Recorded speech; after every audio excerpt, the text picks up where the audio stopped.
Order. I would like to make a brief statement. I am grateful to the Secretary of State for Defence for his statement yesterday.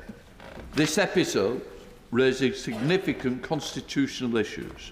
I have therefore asked the clerks to consider whether any lessons need to be learnt from this case. If so, I will be reporting back to the House in due course. Right, let us start with questions. Secretary of State for Wales, John Lemon.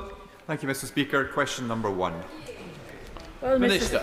Mr. Speaker, the UK Labour Government has announced the largest nuclear building programme in a generation, investing 14.2 billion in Sizewell C and selecting Rolls-Royce SMR to build the UK's first small modular reactors. The Memorandum of Understanding between the Welsh Government and Sizewell C Consortium could bring £900 million worth of jobs into the Welsh nuclear supply chain.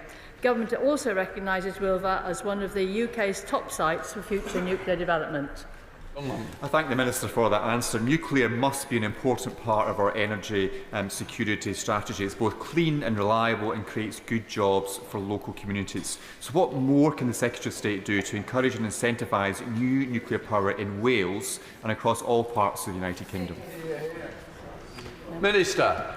Thank you. Well, as he will know, Great British Energy Nuclear has confirmed that, subject to final government approvals and contract signature, it has selected Rolls-Royce SMR to build the UK's first small modular reactors. No decisions have yet been taken on siting, and we will be setting out our plans in due course. Further to that, as I have already mentioned, the project at Sizewell C will be creating enough power to power 6 million homes and support 10,000 jobs in the peak of construction.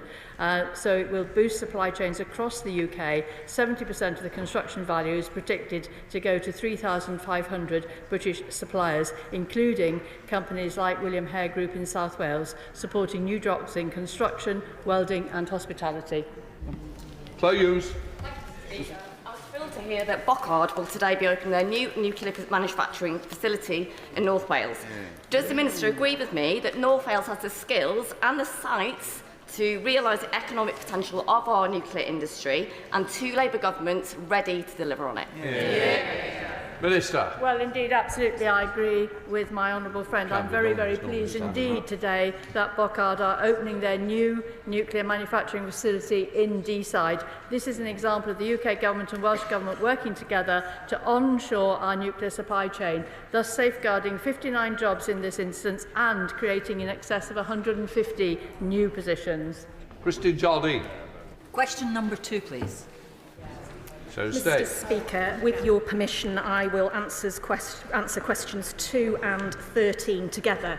Through the spending review, we are providing a record £22.4 billion per year on average for the Welsh Government, investing at least £445 million into Welsh Rail, investing £211 million a year in local growth funding, and providing £118 million of new funding for coal tip safety.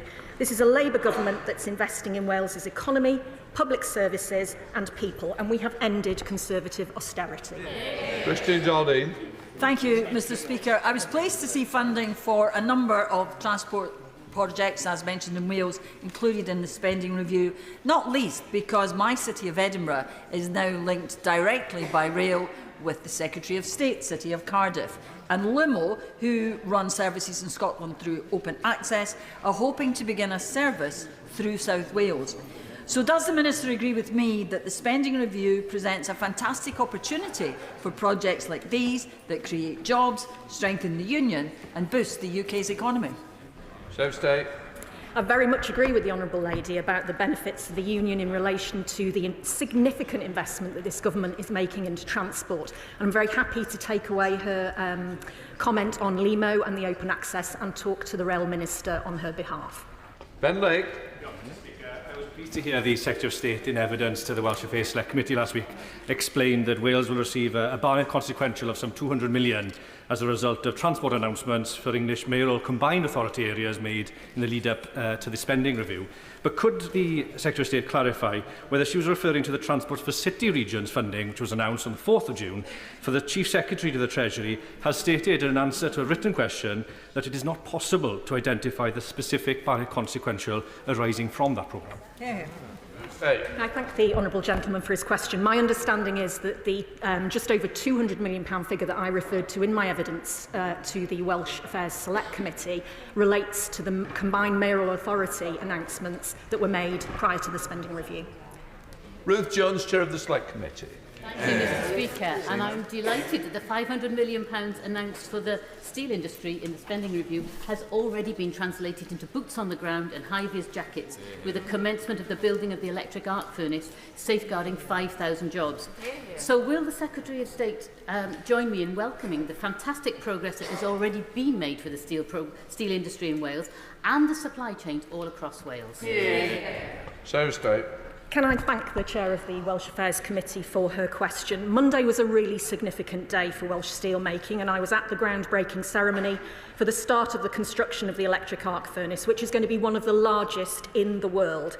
It secures 5,000 jobs and the future of steelmaking in Port Talbot for years to come, made possible by £1.25 billion of investment, including £500 million from this government, as well as our £80 million to support workers and the wider steel community.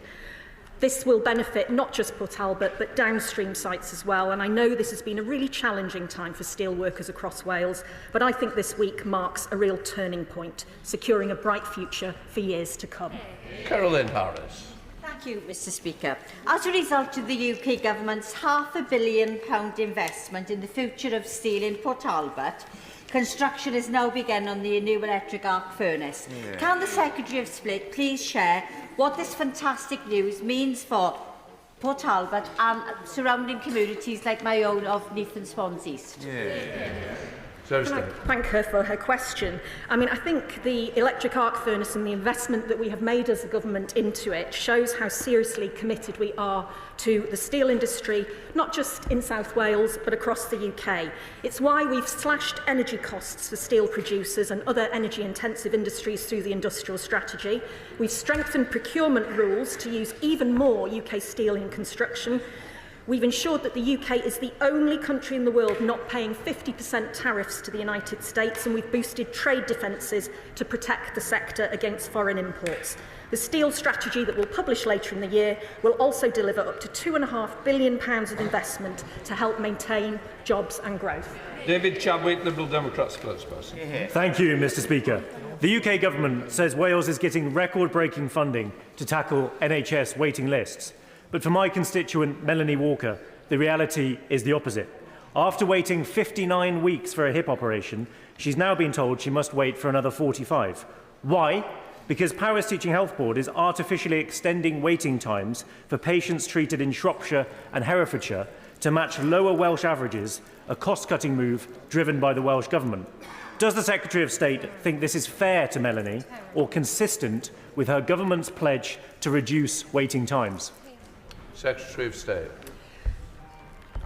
I'm very sorry to hear about Melanie's situation, but I would say to the honourable member that his party were in government with the Conservative government during the coalition years that delivered horrible austerity on Wales, which led to, the public service in Wales is being degraded. He's part of his party are the architect of that. Liz Saville-Roberts. The Chancellor says that cutting red tape for bankers will trickle down to households. And the 2008 financial crash taught us that this was utter nonsense. And of course, the Secretary of State for Wales just mentions things that happened in the past. In 2023, she said 12 years of trickle-down and trickle-out growth strategies have failed to deliver for Britain. So I ask her, does she stand by what she said in opposition, or does she toe the line for the sake of the Chancellor's friends in the city? Secretary of State. I apologise to the right honourable lady. I didn't hear the start of her question, I'm afraid. But what I would say about tax and what the Chancellor has talked about is that we stand by our manifesto commitment not to increase income tax, employee NICs or VAT. The Chancellor has said it would be irresponsible to write future budgets months in advance, especially given the global situation. Now, clearly there are costs and implications to every decision that this Parliament makes, but we are remaining focused on growing our economy in Wales and across the UK. Roberts. One way of avoiding answering the question, Mr. Speaker. And my point here is that Labour's skewed sense of fairness doesn't stop at the banks and prioritising their interests over others. It's also hitting our farmers and rural communities too. The Farmers Union of Wales has warned that Labour's planned APR reforms will do irreversible damage to the Welsh family farm. So looking ahead to next week's Royal Welsh Show, will she agree at last that what we really need is a tax on extreme wealth, not a tax on those who feed us and who sustain our rural economies? At the autumn budget, we demonstrated our commitment to our fiscal rules whilst maintaining high levels of investment to rebuild our public services and investment in farming as well, after the mess that the Tories left behind. We've repeatedly said that those with the broadest shoulders should bear the greatest burden, and that's been reflected in the decisions that we've taken so far. Tax changes, as she knows, are a matter for the Chancellor. Sir Edwards. Question number 3, Mr. Speaker. Minister. Mr. Speaker, our industrial strategy will unlock growth right across Wales and support tens of thousands of new jobs, targeting areas of our strength from aerospace in North Wales to the world's first compound semiconductor cluster in South Wales.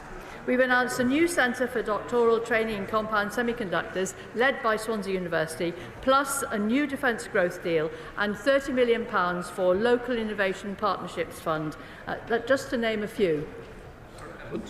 Thank you, Mr. Speaker. Like many members in this House, I welcome the Government's industrial strategy and its focus on growth for our local communities. Across Wales, we have a number of ex-mining towns which face the challenge of retraining and upskilling their local workforce. My constituency of Tamworth, an ex-mining town, faces similar challenges. So can I therefore ask the Minister how the industrial strategy will support ex-mining towns across Wales and my constituency of Tamworth? Minister. Well, indeed, Mr. Speaker, there are many job opportunities coming through the industrial strategy to Wales, but of course we're also ensuring that local communities have the money available to secure the safety of the coal tips which have been left, the industrial legacy there. So 118 million additional funding on top of the 25 million that we've already dedicated to that. And as she will know, we are forging ahead with the industrial zones that we have in Wales and with the free ports that we have in Wales and with the supply chains for the various industries I've just mentioned in my previous answer, and that will include, I know, industries in Tamworth. Mims Davis, Shadow Secretary of State. So let's have some reality. Today, inflation hit 3.6%, Mr. Speaker, the highest across the G7. This UK Labour government has a glossy shine on its so-called industrial strategy, but it's simply proving their actions and ethos only deliver worse outcomes for Wales. As businesses across Wales are now facing a disgraceful double whammy, just this week, Labour in Cardiff passing plans to impose their dire tourism tax. Has the Minister actually carried out with the Welsh Government any meaningful assessment to see how many jobs will be lost as the vital 100,000 strong Welsh tourism sector will be impacted by this tax and because of the two Labour governments' failing Wales approach? Minister. Well, the Welsh tourism sector is thriving, and last year British residents took over 7 million overnight trips in Wales, spending more than £2 billion. And as the opposition spokeswoman will know, more than 40 countries and holiday destinations around the world have introduced a form of visitor levy, including Greece, Amsterdam, Barcelona and California. And many of us have paid taxes abroad without even noticing. If a visitor levy were introduced by all Welsh local authorities, it could raise up to £33 million, and this money would help to support the long-term thriving industry in Wales, as well as providing facilities that local people can use, like toilets. And I'm confident that the Welsh Government will work with businesses and tourists alike to get this right. Elsa Bundle. Thank you, Mr. Speaker. Question number 4. With your permission, Mr. Speaker, I'll answer questions 4 and 9 together. we are investing an historic £445 million, at least £445 million, into Welsh Rail to right the years of underfunding by previous Conservative governments to unleash Wales's economic potential. This funding will support the permanent closing of level crossings on the North Wales main line, enabling increased services across North Wales that will improve cross-border connectivity, create jobs and boost economic growth. Simple.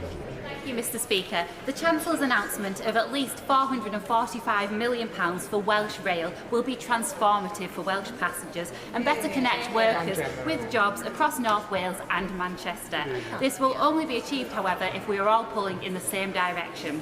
What steps, therefore, will be taken by the Wales Office to ensure that national governments, devolved governments and our combined authority in Greater Manchester are working together to improve connectivity and bring the people of the North West and North Wales closer together? Secretary of State. Well, Mr Speaker, she's absolutely right. That's why I was pleased to see Welsh Government's Cabinet Secretary Ken Skates recently launched Network North Wales in Wrexham. This is a really exciting plan that will better connect communities in North Wales and North West England through more rail and bus services and greater integration. Benefits will include 50% more timetabled services on the North Wales main line, boosting cross-border connectivity and driving economic growth between North Wales and the North West of England. And in addition, the investment in rail infrastructure will boost capacity on the Wrexham to Liverpool line. Dave Robertson. Mr Speaker, and well done. Question number 9, please, sir. No, just the question. Just the question. Sorry, Mr Speaker. Can I ask if the Secretary of State agrees with me that the introduction of the Midlands Rail Hub project that will see an additional train per hour coming from Cardiff in the south of Wales to the Midlands is a great sign that this government is investing not just in Wales, not just in the Midlands, but across the whole country? Secretary of State. Can I thank him for his question and also for his very good Welsh.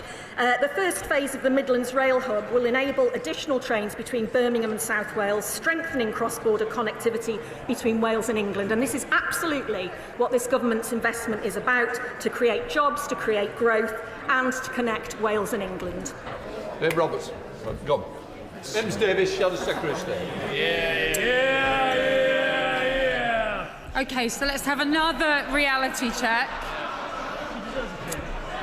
Mr Speaker, if I may, another reality check. Information provided to us by the Department for Transport confirms the Conservatives' funded expenditure on Welsh Rail exceeded £5 billion over our time in office, underpinned by our plans for delivering the North Wales main line. Yet, in January's Welsh Affairs Select Committee, the Welsh Secretary roundly criticised Welsh Rail before claiming, and I quote, "That is a direct consequence, I'm afraid, of the last 14 years of underfunding." As usual, this government's words and belief versus reality are poles apart. Mr Speaker, this government, this Labour government, is now offering peanuts. Just £400 million miserably over an entire decade. Will the Minister now retract those past claims made to the Select Committee and similar ones made to the Welsh Office's government social media account? Secretary of State. No, I won't. Will Forster. Mr Speaker. Who's on it? Thank you, Mr Speaker. Excuse me.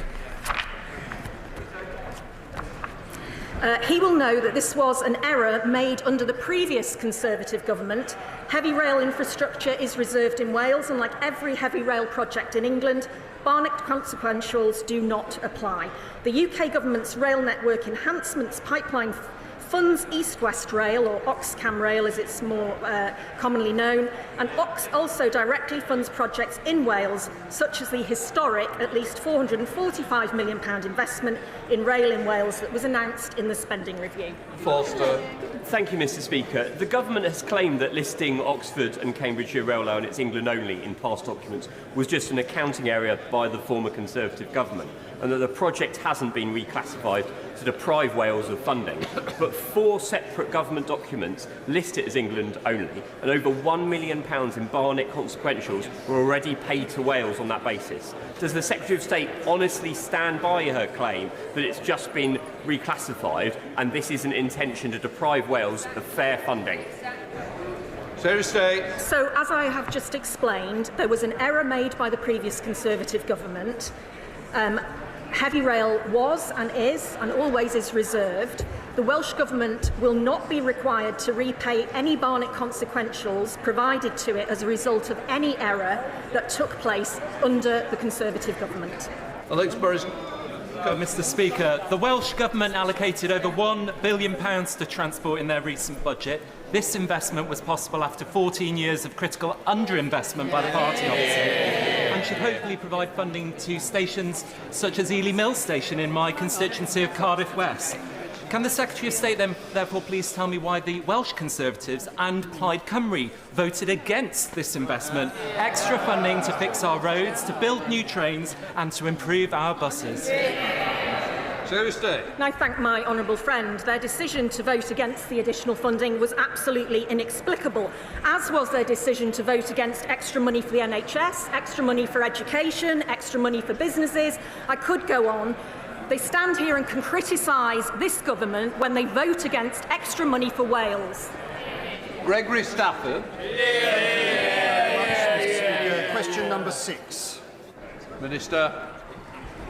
Well, this government is steadfastly committed to family farms in Wales. That is why we protected the farm budget at its current level and allocated £337 million to the Welsh Government at the autumn budget.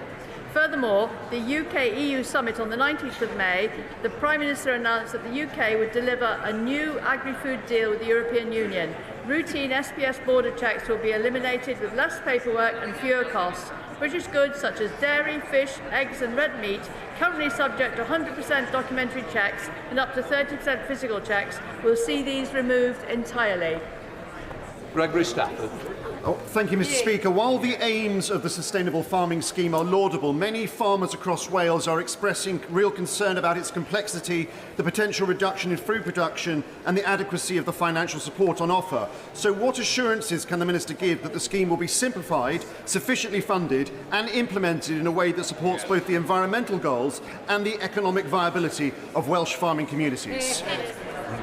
Well, if I may just say to the honourable gentleman, the scheme will have a transition period and BPS available for those not in the SFS, although this will be reduced by 40% next year. And the Welsh Government are prioritising their money on the SPFs to encourage farmers to join the scheme and start benefiting from it. And I will just say that the Farming Union of Wales, the FUW, says that the plan proposes workable payment rates and provides much needed stability for the sector. Catherine Fuchs. Mr. Speaker. The Welsh Government's budget contained over £300 million to support Welsh farmers. Is it not the case that Plaid Cymru and the Tories put the Welsh farmers' livelihoods at risk by voting against this crucial Minister. Indeed, Mr. Speaker, it's absolutely shocking that Plaid Cymru and the Tories in the Senedd voted against a budget which is giving that money to Welsh farmers. Perrin Moon. 7, please, Mr. Speaker. Secretary of State. Thank you, Mr. Speaker. In June, the Crown Estate announced that they will partner with Equinor and Gwynplaine to develop floating offshore wind in the Celtic Sea. These projects will create over 5,000 new jobs, leveraging £1.4 billion in private investment. This will deliver generational change in Wales. We're supporting this industry with an £80 million investment in Port Talbot Port and a £1 billion clean energy supply chain fund to support offshore wind across the UK. Remove. Should I say, diolch yn fawr, Mr. Speaker. The proposed floating offshore wind farms of the Celtic Sea lie between the two ancient Celtic nations of Wales and Cornwall. The Celtic Sea will not only be a valuable source of renewable energy, but has the potential to create thousands of jobs across South Wales and Cornwall. Does the Minister agree with me that local funding economic development is essential to realise this potential, and working hand in hand with Cornwall, Wales will play a key role in helping to unleash the Cornish Celtic tiger? Secretary of State. Can I thank my honourable friend for his question? He is right that floating offshore wind does present significant opportunities for Wales and the UK. And in the leasing round that has just taken place, we have a first mover advantage in this new technology of the future. Earlier this month, the Energy Secretary granted development consent for the Mona offshore wind farm. That's going to bolster North Wales's offshore wind industry. But all of this is contributing to securing our energy independence and bringing down bills for people in Cornwall, in Wales and the rest of the UK. Jim Shannon.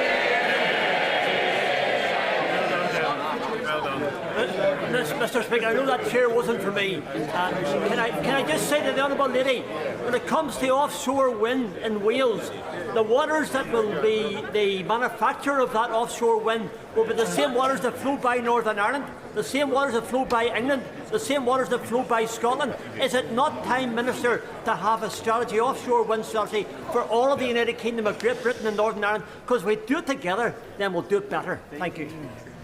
Secretary of State. I always believe that if we do things together, we do them better. Question number 8, Mr. Speaker. Minister.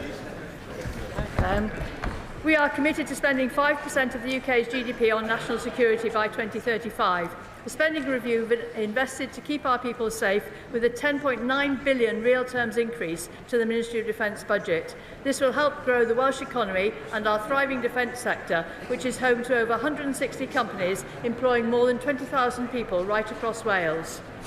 Olivia Bailey. Thank you, Mr. Speaker. This government's commitment to spend 5% of GDP on national security will be transformational for Wales and transformational for my constituency, where thousands are employed in the defence sector and where we've welcomed a £15 billion boost for the atomic weapons establishment. Does the Secretary of State and the Minister agree with me that both our national security and our local economies... Minister. Well, absolutely, Mr. Speaker. Our ambition is to become a defence industrial superpower by 2025. We are making defence an engine for growth, boosting prosperity, jobs and security for working.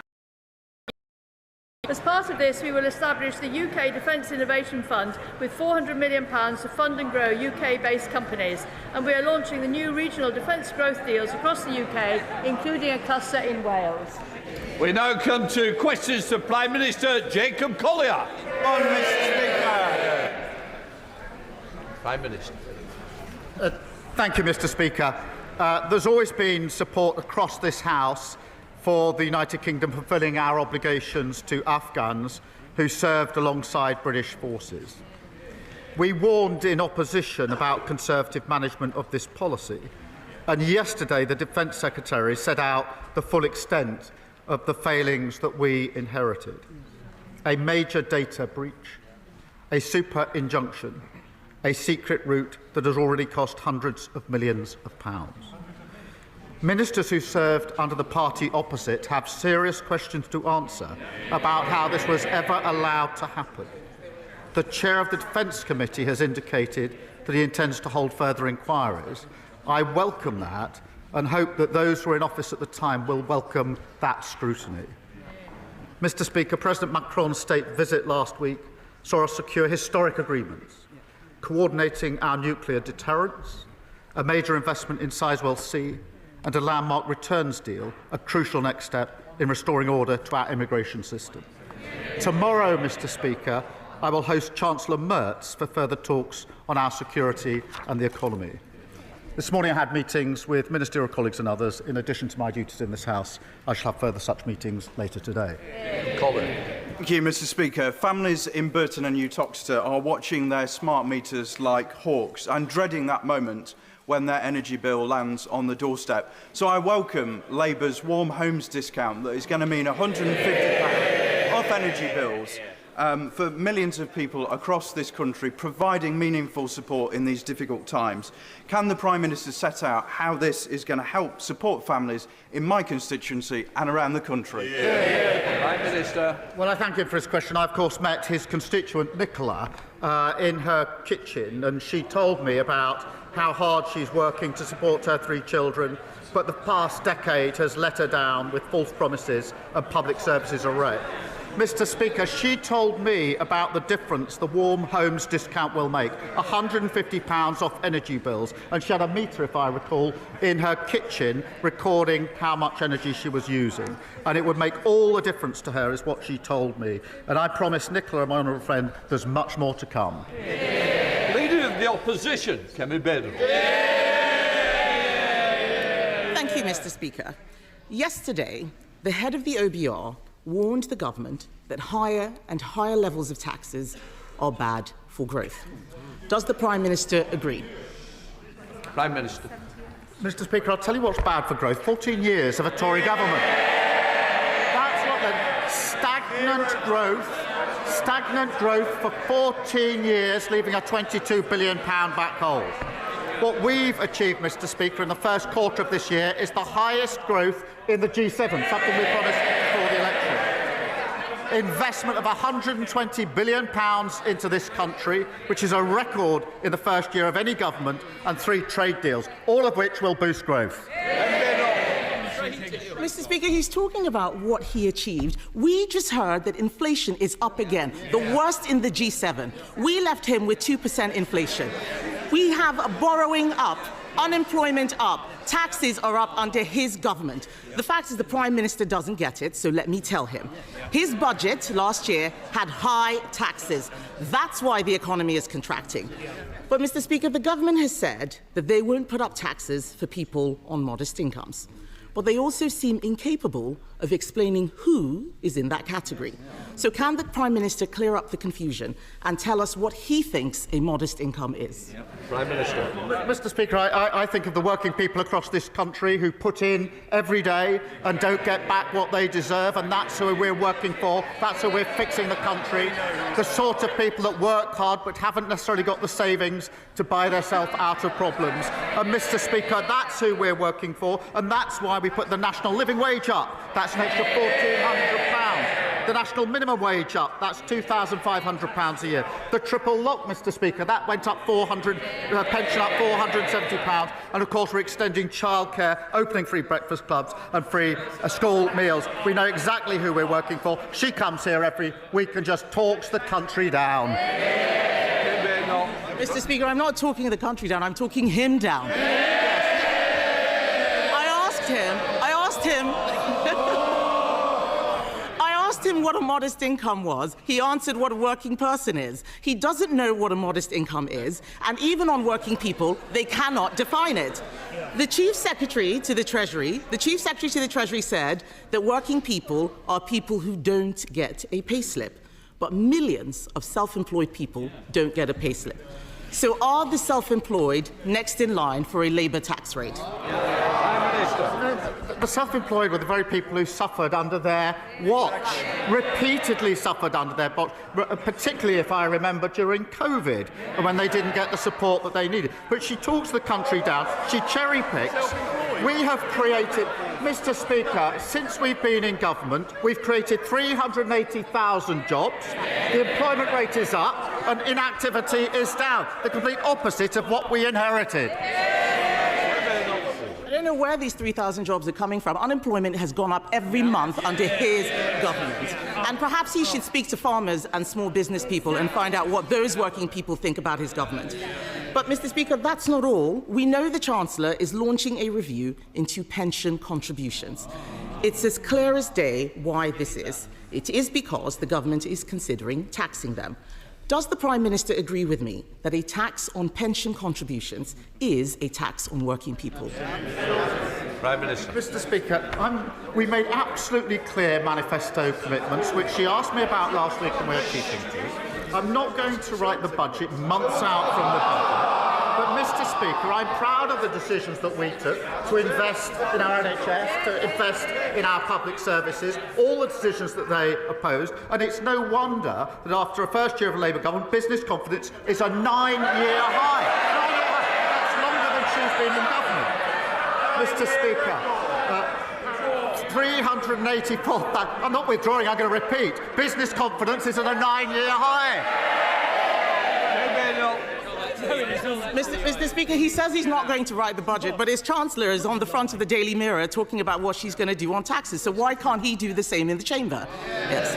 But I asked him about pension contributions. The truth is he doesn't want to talk about pension contributions. It's all right for the Prime Minister. He has his own special law to stop his personal pension from being taxed. But let's be honest, Mr. Speaker, this is really about choices. My party knows that there is an alternative to tax rises. It's cutting spending, something that they are too scared or perhaps too weak to do. We offered to work with him to reform welfare and make meaningful savings. But his refusal sent a signal, and now the cost of borrowing is rising. The budget is in November, that is months away, and the markets may not wait. What will the Prime Minister be doing over the summer to get a grip on the cost of borrowing? Prime Minister. Mr. Speaker, they left the most incredible mess in the economy, and now they think that they can lecture others. I think just last week their chairman said that they've done the necessary apologising for the 14 years of failure. They've done the necessary. I didn't hear an apology for the lowest living standards in living history. I didn't hear an apology for the £22 billion black hole. I didn't hear an apology for the Liz Truss mini budget. So maybe she should like to stand up and make that apology now. Mr. Speaker, he's not doing... Yes. Mr. Speaker, he's not planning on doing anything this summer to fix the economy. The shadow of the last budget is hanging over the entire country. Just yesterday, only the Conservatives supported the two-child benefit cap, because only the Conservatives believe in living within our means. Not Labour, not the Liberal Democrats, not Reform. But it's the end of term, Mr. Speaker, so why don't we go through his end-of-term scorecard? The economy is contracting. Inflation, highest in the G7.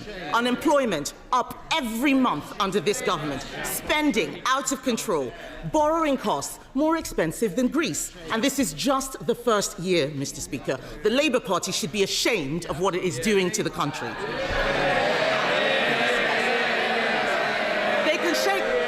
Mr. Speaker, they can shake their heads as much as they like. The fact is, this summer, they're going to have to go to their constituents and explain why they've been making such a mess over the last 12 months. And isn't the case, Mr. Speaker, that the worst, given that this is just their first year, the worst is yet to come? We're happily going to go to our constituents. We're going to tell them we promised 2 million extra NHS appointments and we delivered 4 million extra appointments. Mr. Speaker, I've got to upgrade that. It's now 4.5 million extra appointments. So we're going to tell our constituents that. Then we're going to tell them about the free school meals we're rolling about, the free breakfast clubs, the free childcare and school uniform costs. We'll tell them about that.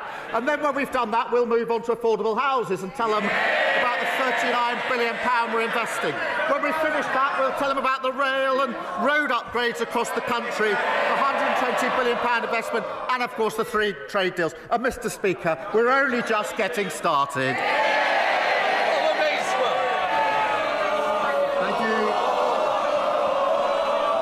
Thank you, Mr. Speaker. The Prime Minister will never know exactly how much it meant to victims of the Troubles in Northern Ireland from right across society when he came, looked them in their eyes and promised them that no murderer would be immune from prosecution. Can he tell us when the last time he spoke to the Taoiseach about the shared approach to this issue was, and can he recommit today to those victims to ensure that no murderer will be seen as above the law? Prime Minister. Mr. Speaker, this is a really important issue. Can I begin by saying I have a profound respect and debt to our veterans who served. This is a complicated issue, and we've got to get this right. Veterans are at risk because of the false promises of the last government. Let's be clear. They made a false promise of immunity that does not exist. It was unlawful, it was struck down, and it was undeliverable. Their failed Legacy Act leaves veterans exposed with no settled process.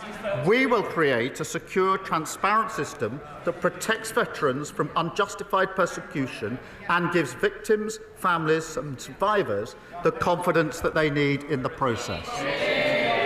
Sir Ed David, Leader of the Liberal Democrats. Thank you, Mr. Speaker. Can I associate myself with the Prime Minister's words about the shocking Afghan data breach under the previous government kept secret for 3 years, and he will have our support if he decides to pursue a public inquiry. Mr. Speaker, I know the Prime Minister will agree that the shocking rise of anti-Semitism we have seen since Hamas's October the 7th terror attacks has no place in our society.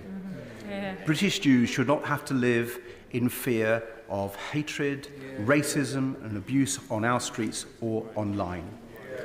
A new report from the Board of Deputies Commission on Anti-Semitism, chaired by Lord Mann and Dame Penny Mordaunt, has set out 10 recommendations to tackle this appalling scourge. Will the Prime Minister study this report, and will his government respond to it in full?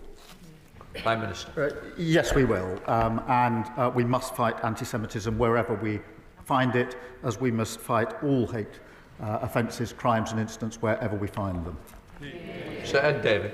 Can I thank the Prime Minister for that reply? I hope we will see more action to tackle anti-Semitism.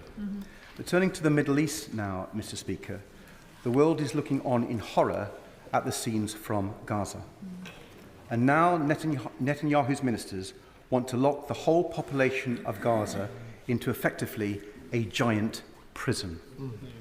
A plan that would clearly amount to ethnic cleansing, as former Israeli Prime Minister Olmert has said.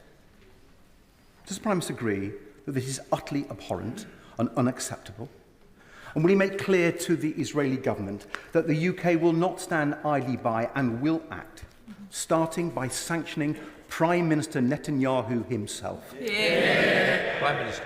Well, I am appalled by these suggestions in relation to Gaza, just as I'm appalled by the reports of yet more civilians being killed whilst trying to access aid. So on both fronts, I'm appalled by what we are seeing and what we're hearing, and we raise it regularly, as he would expect. In relation to the civilians being killed, I would expect them to be fully and transparently investigated with full accountability for any failings. And Israel must clearly put in place measures that properly protect civilians in line with international law. And that is the case we're pressing repeatedly. But we do also want to see, and alongside that, an immediate ceasefire so that the hostages, the remaining hostages, can be and aid volume and at speed can be got in, and a political process opened that, in my view, is the only way we're going to get a lasting solution. And the back there. Thank you, Mr. Speaker. Last week, 4-year-old Eli Tester was killed in Rottenstall Cemetery when a memorial stone fell on him. All of Rossendale was shocked by this tragedy, so I hope the Prime Minister will join me in offering our deepest condolences to Eli's parents and family. And Mr. Speaker, families in Rossendale are also deeply concerned about reports that Reform-led Lancashire County Council are considering cuts to nursery funding. This would raise costs for working parents and might even force some nurseries to close. If this is an example of the sort of efficiencies that Reform are considering, then all of Lancashire, indeed all of us, should be worried. So would the Prime Minister join me in asking Lancashire County Council to think again? Prime Minister. Can I extend my deepest condolences to Eli's friends and family? And I do join him in urging the new Reform Council to think again and to change their mind on damaging cuts that hit children and young families. I have to say, my honourable friend is doing a much better job than his predecessor, the Conservative Party chairman under Liz Truss, who has now joined Reform, which proves once again, if you vote Tory, you get Reform, and if you vote Reform, you get the Tories. Whilst both of them are cutting services at home, we support families with free school meals, free breakfast clubs, and extending free childcare. Sir Desmond Swayne. Jack Straw told us that the 98 Act places on us no expectation that we will remedy a declaration of incompatibility issued by a court. So the Prime Minister is wrong to say that the Legacy Act is struck down. But his own proposals, which open the door to compensation to Jerry Adams and place in jeopardy our own servicemen, present enormous difficulty to those of us who have served, increasingly on his own benches. Will he consider that? Prime Minister. Mr. Speaker, the Failed Legacy Act was struck down by the courts in Northern Ireland, and that leaves veterans exposed. What we're doing is creating a secure, transparent system that protects veterans from unjustified persecution, but also gives victims, families and survivors the confidence that they need in the process. Paul Wall. Thank you, Mr. Speaker. Workers in Rochdale on the minimum wage received a much-needed pay rise this summer, thanks to this government. But honest businesses are being undermined by the menace of illegal working, particularly illegal working by illegal migrants from Iran and Iraq in bogus barbershops and fake vape shops. So will the Prime Minister agree with me that we need to speed up the rollout of digital ID, particularly to help our police and immigration staff crack down on this grey market that ruins our high streets and undercuts the workers' pay of British workers?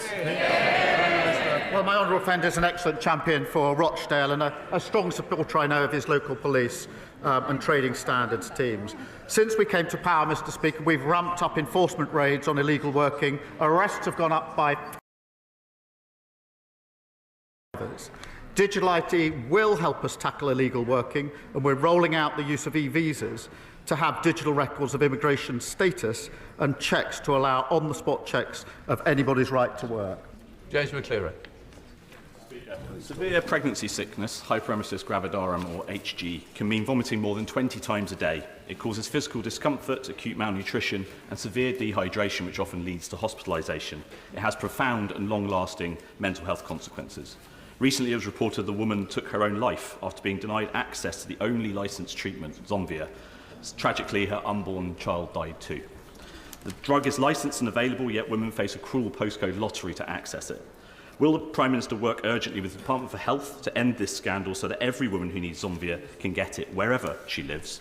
And will he meet with me and campaigners to look at this as a matter of urgency? Prime Minister. Well, thank him for raising this really important issue, and obviously incredibly sorry to hear about the tragic case that he mentions. As he will know, the availability of this drug is regulated across the NHS by NICE, who make decisions on which treatments provide the best care for patients whilst maintaining value for money with the taxpayer. But I will make sure that he gets a meeting with the relevant minister to see what more can be done to get this treatment to patients who need it. Navandu Mishra. Thank you, Mr. Speaker. Mr. Speaker, in Stockport, approximately 20% of families live in social housing. After Stockport Liberal Democrat and Conservative councillors blocked the Greater Manchester Spatial Framework proposal in 2020, the need for social housing is even more critical. Far too many families are living in insecure, overcrowded accommodation, waiting years for a suitable family home. I welcome Labour's record-breaking £39 billion investment into social and affordable housing, and I want to make sure that communities like mine in Stockport are prioritised. So can I ask the Prime Minister to confirm that these homes will be built, they will be affordable, and will he look again at suspending the right to buy? Prime Minister. Mr. Speaker, we are delivering the biggest boost to social and affordable housing in a generation, and proud to do so. Our £39 billion investment will deliver around 300,000 sociable and affordable homes, with at least 60% of homes delivered for social rent. Mr. Speaker, whilst we don't intend to remove the right to buy, which helps social tenants get on the property ladder, we're reforming the scheme to protect social housing stock and encourage councils to deliver more new homes. Sir Julian Smith. Mr. Speaker, a much better understanding of the particular needs of autistic and neurodiverse children is vital to expand capacity in mainstream education for SEND pupils. Can I urge him, as he looks at this bill over the summer, the SEND bill, to introduce mandatory training for all teachers and all staff on autism and neurodiversity? Prime Minister. Can I thank him for that contribution, because parents and children have been failed far too often. We are committing an additional £1 billion into SEND, but there must be meaningful reform alongside it, and new teachers must have the appropriate training. So we're committed to reviewing to working with parents and teachers, and we'll take away his suggestion. And I invite him and others across the House to work with us on this important reform, because I think this issue has been raised more than any other with me at Prime Minister's question. It's clearly a broken system. It needs reform, and if we can work together across the House to get it right, I think that is the least we owe to parents and children across the country. Thank you. Blocker. Thank you, Mr. Speaker. Can I commend the Prime Minister for his work in tackling arbitrary detention of British citizens abroad and warmly welcome the creation of a special envoy. The Prime Minister will know of the anguish of the families of Jimmy Lai, Ryan Cornelius, Abdel Fattah, Jagtar Singh Johal and others. So can he tell us when he anticipates the appointment of the envoy, and will they have real powers like their counterparts in Canada and the United States to help bring our people home? Prime Minister. Well, can I start by thanking him for his work on the APBG, championing the plight of British nationals facing the most difficult circumstances overseas. We do routinely raise these cases with international counterparts, as he would expect, and we're deeply committed to getting them home and united with their loved ones. As part of strengthening support for British nationals overseas, we are working at pace to get the envoy role set up, and I'll make sure that he's kept updated in relation to that. Blake Stevens. Thank you, Mr. Speaker. Government plans for English devolution and NHS reform suggest that integrated care boards should align with new strategic authorities. The government's plan for Bedfordshire won't currently achieve this. So what assurances can the Prime Minister provide that local NHS reorganisation will be good value for money, improve local accountability and deliver the healthcare services needed to serve my constituents in rural mid-Bedfordshire, including the much-needed GP surgery in Wixhams? Prime Minister. The points to make about good value for money and accountability are really important. They're embedded in the work we're doing with the NHS at the moment, which is improving under our watch, not only the waiting lists, but in other respects. The 10-year plan for the NHS, which is intended to ensure that the NHS is fit for the future, has a number of principles, including principles of local accountability. Brandish. Thank you very much, Mr. Speaker. On the 11th of June, Alexander Dennis announced that it was planning to stop bus manufacturing in Scotland. My honourable friend from Falkirk and I have both met with the workers, the trade unions, the company and both UK and Scottish Government ministers to see how closure can be averted. Alexander Dennis needs commitment of orders for 2025 and 2026, and elected mayors are ideally placed to do this. Our industrial strategy is right when it says where things are made and by whom matters.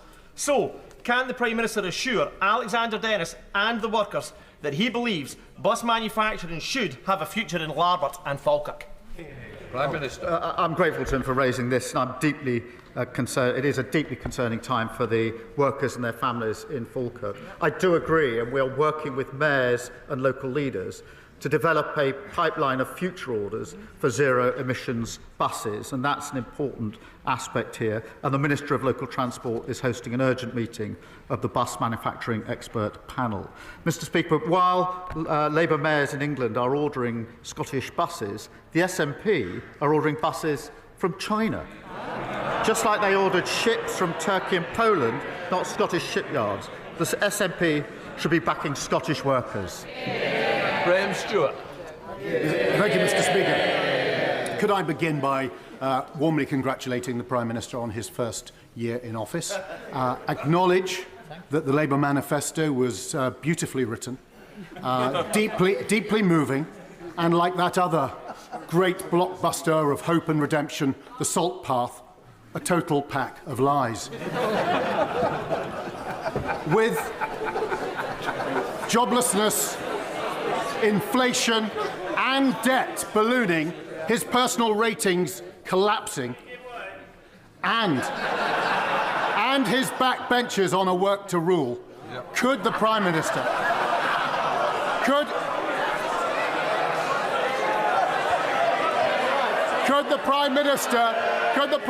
recommend? Come on, let's get on with the question. Could the Prime Minister recommend a summer recess read in order to take all our minds away from the calamitous journey on which he and the Chancellor have embarked? I think most of their backbenchers are already on their summer recess, looking at the benches opposite, Mr. Speaker. We are very proud of our manifesto. It was a very successful manifesto, giving a landslide victory, and now we're very proud to be implementing it. Thank you, Mr. Speaker. And let us be clear in this House. Israel is starving Palestinian children. That is a war crime. Israel is killing Palestinian children as they queue for food. That is a war crime. Our government quite rightly imposes thousands of sanctions on Russia for its war crimes in Ukraine.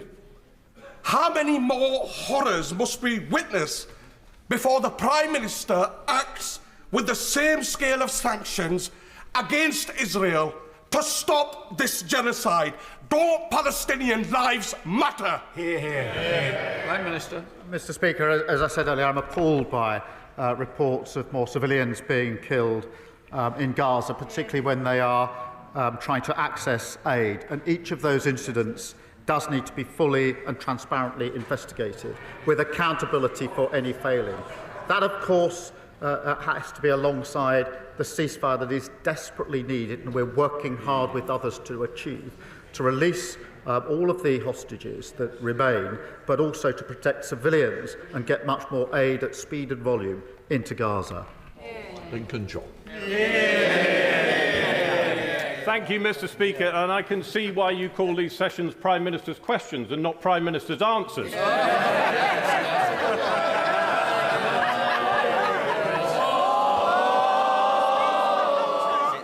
If it carries on, there will be no more. Come on, Lincoln John. Thank you, Mr. Speaker. Following the magnificent success of the England cricket team earlier on this week, and the triumphal return of Mr. Jofra Archer, would the Prime Minister agree that what he needs to get from his ministers over the next 12 months is more pace and less spin? Prime Minister. My ministers have delivered on the NHS, on the economy, on rail, etc. He needs a break. Thank you, Mr. Speaker. Successive Conservative governments failed to invest in the North East's transport infrastructure, whilst the Labour government is already changing that with the £1.8 billion recently secured for the region. Upgrading Moor Farm and Seatonburn roundabouts can build on that, unlocking growth, and it's supported by local people and businesses. Does the Prime Minister share my disappointment that rather than support my campaign for upgrades, the Conservative leadership in Northumberland County Council are actively undermining my lobbying efforts to deliver this game changer for the North East?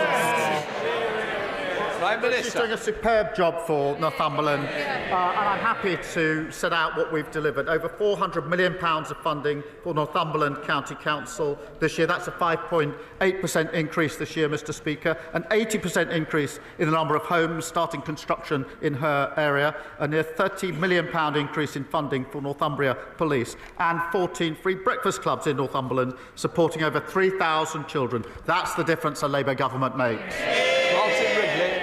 Thank you, Mr. Speaker. During my meetings with guests on the Homes for Ukraine scheme in my Newton Abbot constituency, they are telling me that they are worried about their visas running out, even with the 18-month extension. They see reports of Ukrainians being refused asylum in the UK since it's said to be safe to return to Ukraine, even while Putin's missiles explode in Ukraine cities in record numbers. Some of their children are working through 2- or 3-year education courses and are frightened of having to leave. Will the Prime Minister meet with them and myself to hear their plight and offer them some hope in this uncertain and dangerous world? Prime Minister. Well, I thank him for raising this, and we're proud to have offered or extended sanctuary to over 300,000 Ukrainians and their families throughout the visa scheme since the invasion in 2022. We do need to provide certainty and security for Ukrainians in the United Kingdom, and we will provide an additional 18 months permission to remain in the UK, live, work and study here as well. James Brett. Thank you, Mr. Speaker.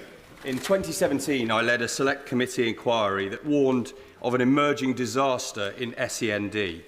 Those warnings went unheeded by the Conservatives, who left behind a broken system, which even they have admitted since is lose, lose, lose.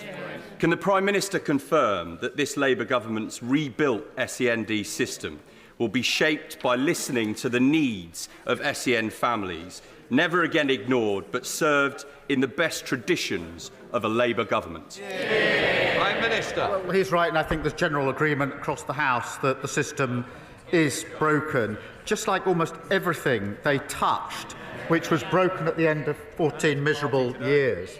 It doesn't work for parents, and it lets down children, and we will reform it.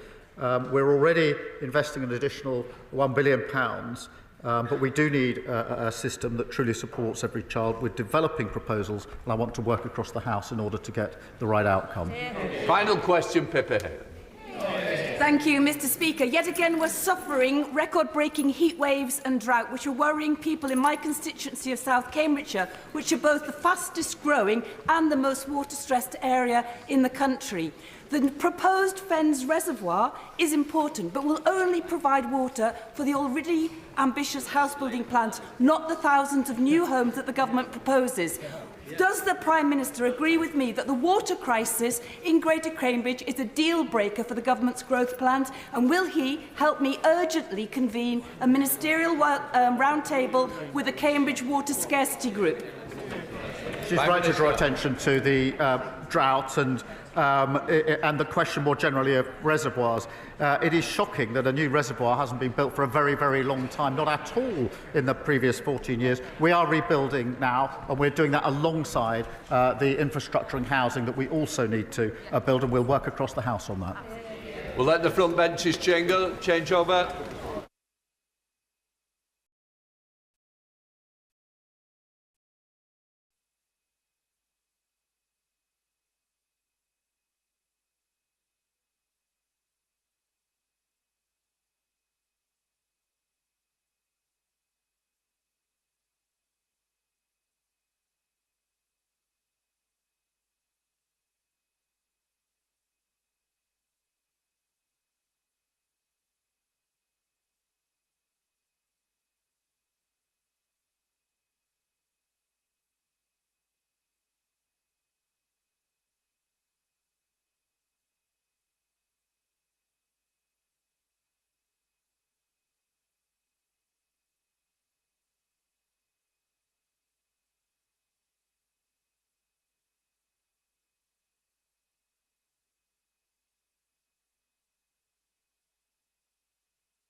Right, we now come to the urgent question. Sir Andrew Mitchell. Thank you, Mr. Speaker. May I ask the Minister if she will make a statement on Britain's response to the worsening situation in Sudan? Minister. Thank you, Mr. Speaker. Sudan is the worst humanitarian crisis on record. Over 30 million people need aid and 12 million people have been displaced. Famine is spreading fast, and new reports confirm that the situation will deteriorate in the next 3 months. Cholera is also now widespread. Life-saving assistance continues to be blocked by the parties. Last month, an appalling attack on a UN convoy delivering life-saving aid to those fleeing violence in El Fasher killed 5 aid workers. The deliberate targeting of aid workers clearly violates international law, and as the United Nations Security Council penholder on Sudan, the UK led calls for such a through the UK penned press statement on the 12th of June.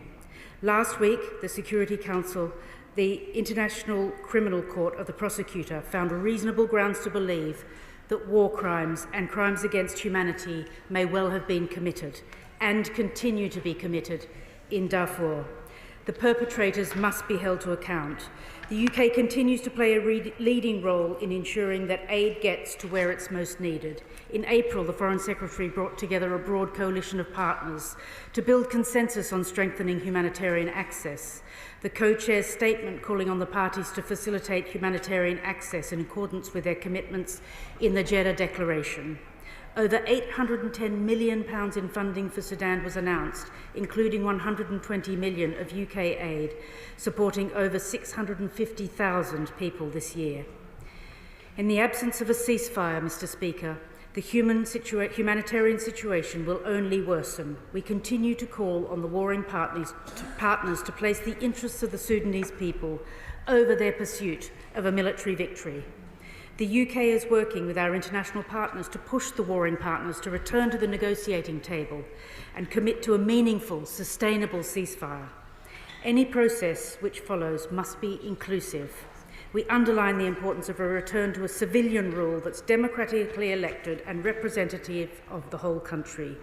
Moves by the Sudanese armed forces and the rapid support forces to establish their own parallel governments will only exacerbate de facto splits and permanent partition of Sudan.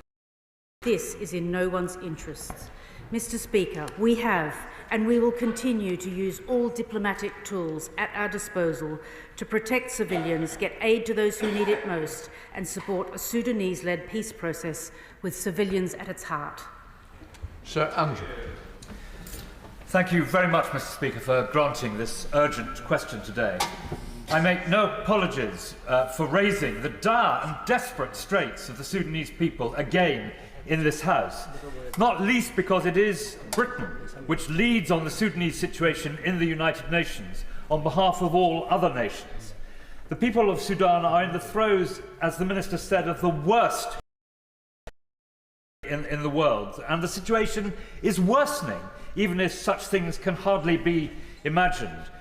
Earlier this month, Mr. Speaker, the United Nations and international organisations reported mass displacement of tens of thousands of people following the combatant forces advancing across Kordofan states.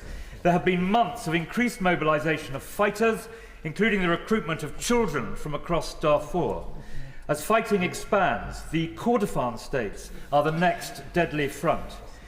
In the recent and welcome ministerial conference hosted by the Foreign Secretary, much needed money was raised, but the goal of a high-level contact group to drive political efforts toward achieving a ceasefire and protecting Sudanese civilians met with an impasse. Mr. Speaker, we must accept that despite our efforts, the past 2 years have been a story of faltering international endeavour, where world events have cast Sudan into the shadows as its people have faced only deepening peril. So I ask the Minister 3 questions. First, what lessons has the government learned from the siege of El Fasher and the overwhelming of the camp for displaced people at Zamzam to prepare for and protect civilians from the spread of violence across the Kordofan states? How is the government supporting the local emergency response rooms? Secondly, can she confirm that the prevention of atrocities remains a key pillar of British policy and is unaffected by the recent cuts in the development budget? And thirdly and finally, what is the government doing to advance international efforts to protect civilians alongside its pursuit of a ceasefire? Are we to assume the Jeddah process is dead? What discussions has she had with her counterparts in the United States over recent weeks? Minister. I thank the member for Sutton Coldfield for his questions and also for his long-standing interest, not just in Africa in general, but particularly this awful conflict in Sudan. And of course, Sudan is also a personal priority for the Foreign Secretary, which is why he brought together foreign ministers to try to find a resolution. The Prime Minister has reiterated that the UK will continue to play a key humanitarian role, evidenced by the $120 million of UK aid announced for Sudan this year. And on the question that he asks in relation to the work post-Jeddah, we are working to sustain the momentum of the actions agreed at the conference. We continue to work with multilateral institutions, including the African Union, to ensure that strong African leadership is there in response to the conflict.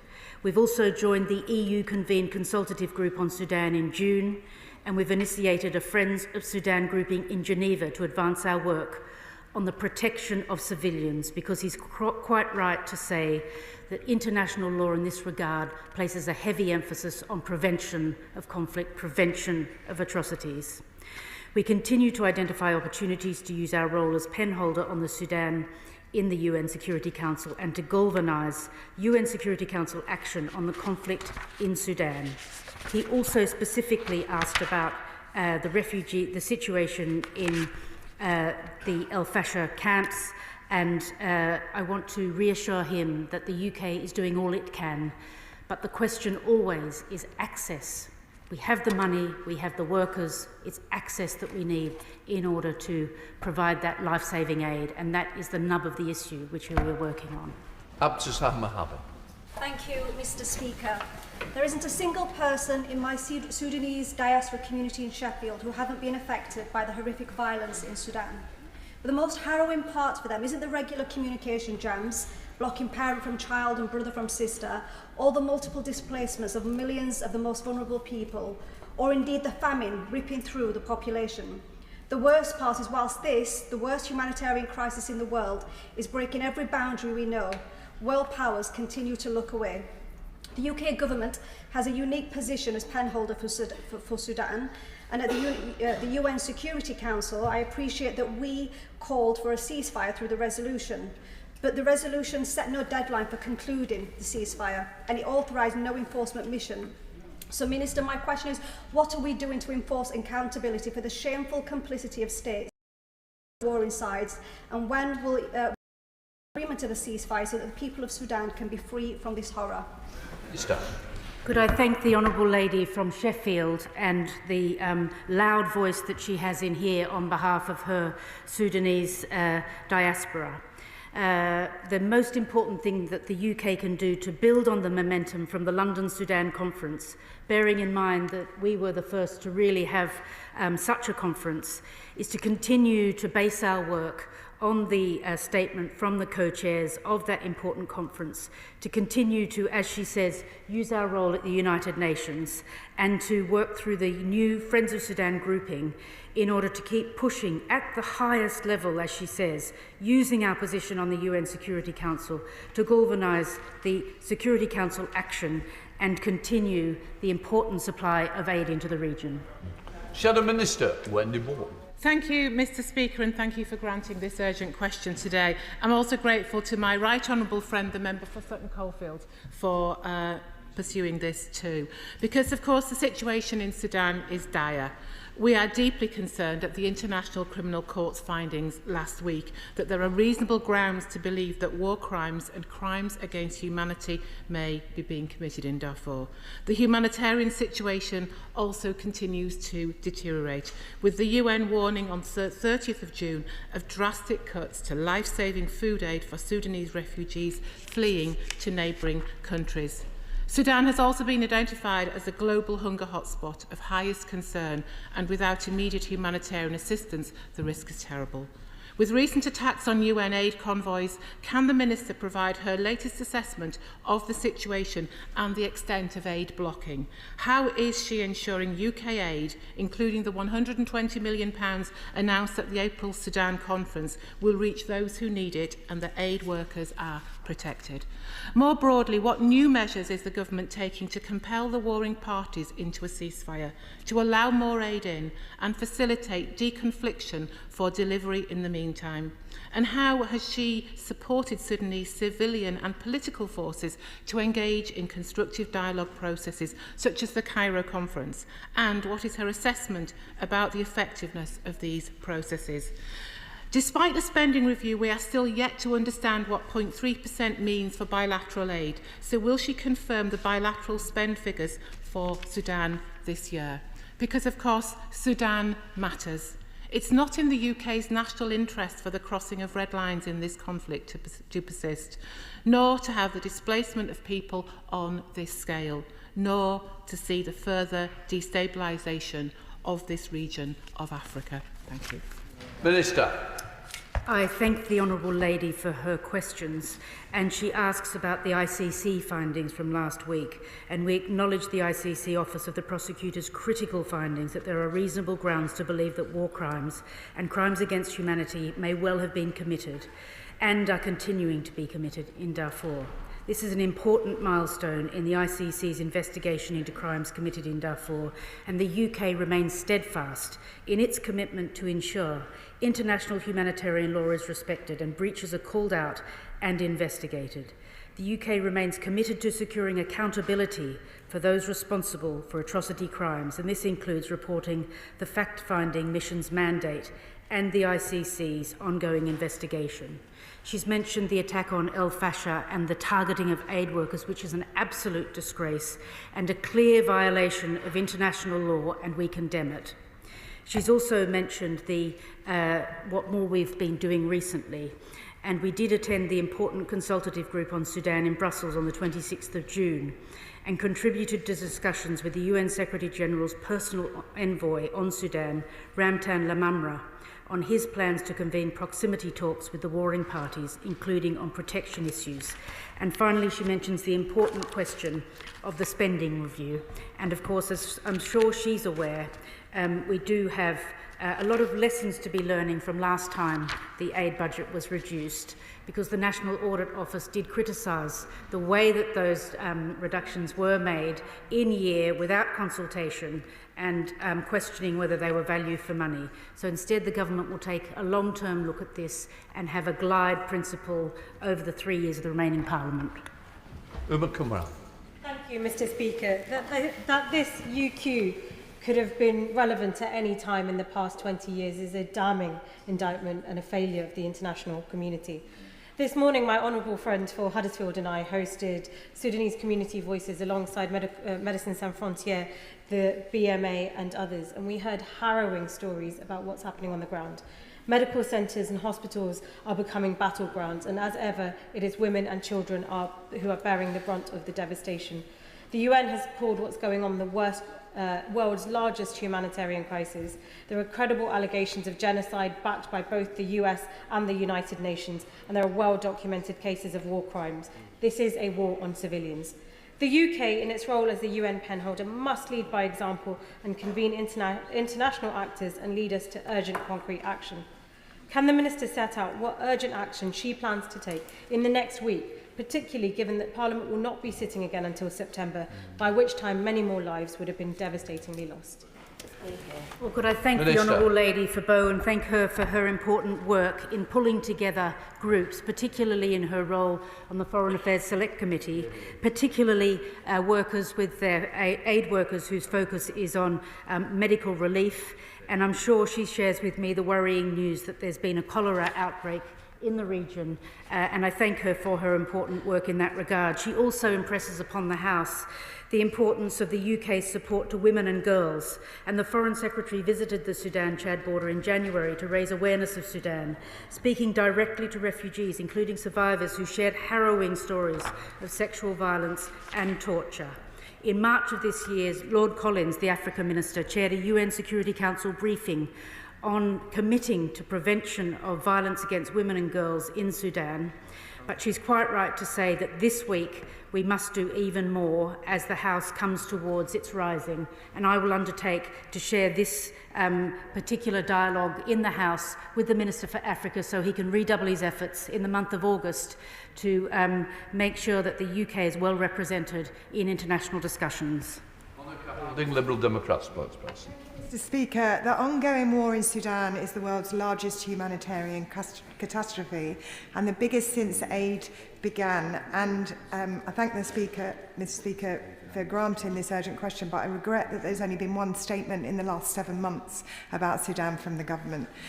So I'd like to ask the Minister, local and community-led emergency response rooms are central to the on-the-ground response. Can the Minister outline how the UK is increasing support to these ERRs? Since the London conference, what bilateral conversations has the government had with regional actors and with the US about Sudan? War crimes are being committed on an almost daily basis. Both the two principal warring parties in Sudan oppose a democratic Sudan. So what is the government doing to support Sudanese civil groups and civil society fighting for a democratic future? Since 2023, the New York Times has repeatedly reported that the United Arab Emirates is funneling weapons to the Rapid Support Forces, and the UN's expert panel on Sudan deemed these allegations credible. So what is the government doing to address address the proliferation of outside weapons in Sudan and to uphold and expand the arms embargo? How is this government clamping down on the illicit international trade in Sudanese gold that is financed in this war? And finally, what assessment has this government made of the American judgment that chemical weapons are being used in Sudan? Well, I thank the Honourable Lady for her question. She quite rightly pushes us on saying more in this House, and I would say that there have been lots of questions from members when the Foreign Secretary's been answering broader questions such as on G7 meetings or on NATO meetings. And so members across this House have asked questions under the umbrella of international affairs, and the Foreign Secretary has replied to those, but we can always do more. As she's aware, we do need to keep the momentum up from the London Sudan conference, and she asks who we're working with. Of course we're working with the African Union. This is first and foremost a question of promoting leadership of African countries to deal with issues in Africa.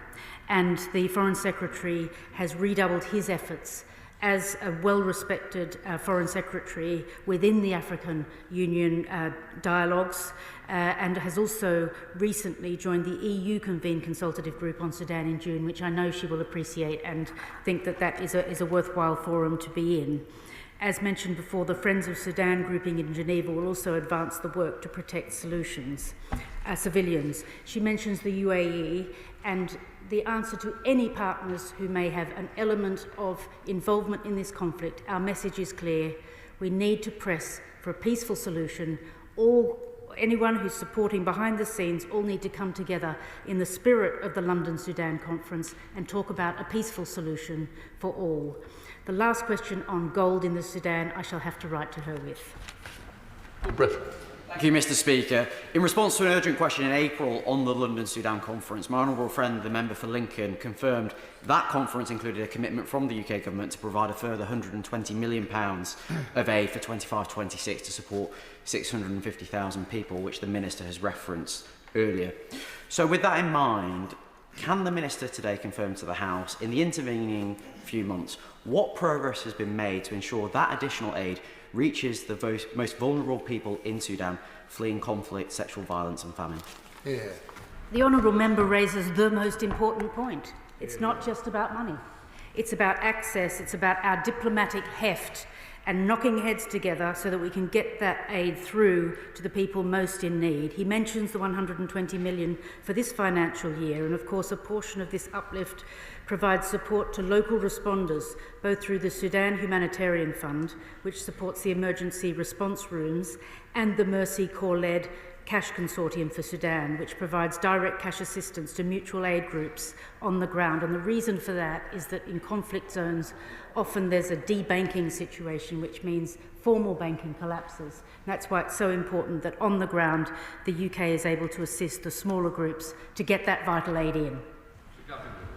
Thank you, Mr. Speaker. There is such an enormous civilian price that's been paid in Sudan, but one of the greatest horrors is the use of rape and sexual violence against women and children as a weapon of war, and it's been used systematically as a weapon of war. I appreciate that the Minister has limited options, but I would urge the Minister to look at every single way that we can be more robust, more strong, and really lead the charge, making sure that vital aid, not just to combat hunger, but also to help people who have been raped and suffered so much, make sure that we get that aid to them as quickly and swiftly as possible, and let us please lead the way. I thank the honourable member for his question, and the UK does fund support for the protection, prevention and care services responding to gender-based violence and conflict-related sexual violence in Sudan, and these do provide emergency support to survivors. Longer-term UK programmes also work to tackle FGM and empower women and girls. Rachel Blake. Thank you, Mr. Speaker. I echo my honourable friends, the member for Stratford and Bow and the member for Sheffield, about the terrible suffering and the desperate suffering for women and children. I thank the Minister for her update and highlighting the outcome of the London Sudan conference and the urgent need for access for aid. When I speak to my constituents from the Sudanese diaspora community, they talk about their desperate sadness about the conversations they have with their friends and family still in the region. Can the Minister update this House on the consular arrangements and for friends and family of my constituents? Thank you. Well, I thank the Honourable Lady, who is such a doughty campaigner on behalf of her constituents in Westminster and the City. And could I also encourage her to use the MP hotline or her staff, because that's the best way of getting through to get consular advice and to reassure our communities in the diaspora of Sudan. Then Harriet Baldwin. Thank you very much, Mr. Speaker, and can I thank my right honourable friend for securing this urgent question on the world's worst humanitarian crisis.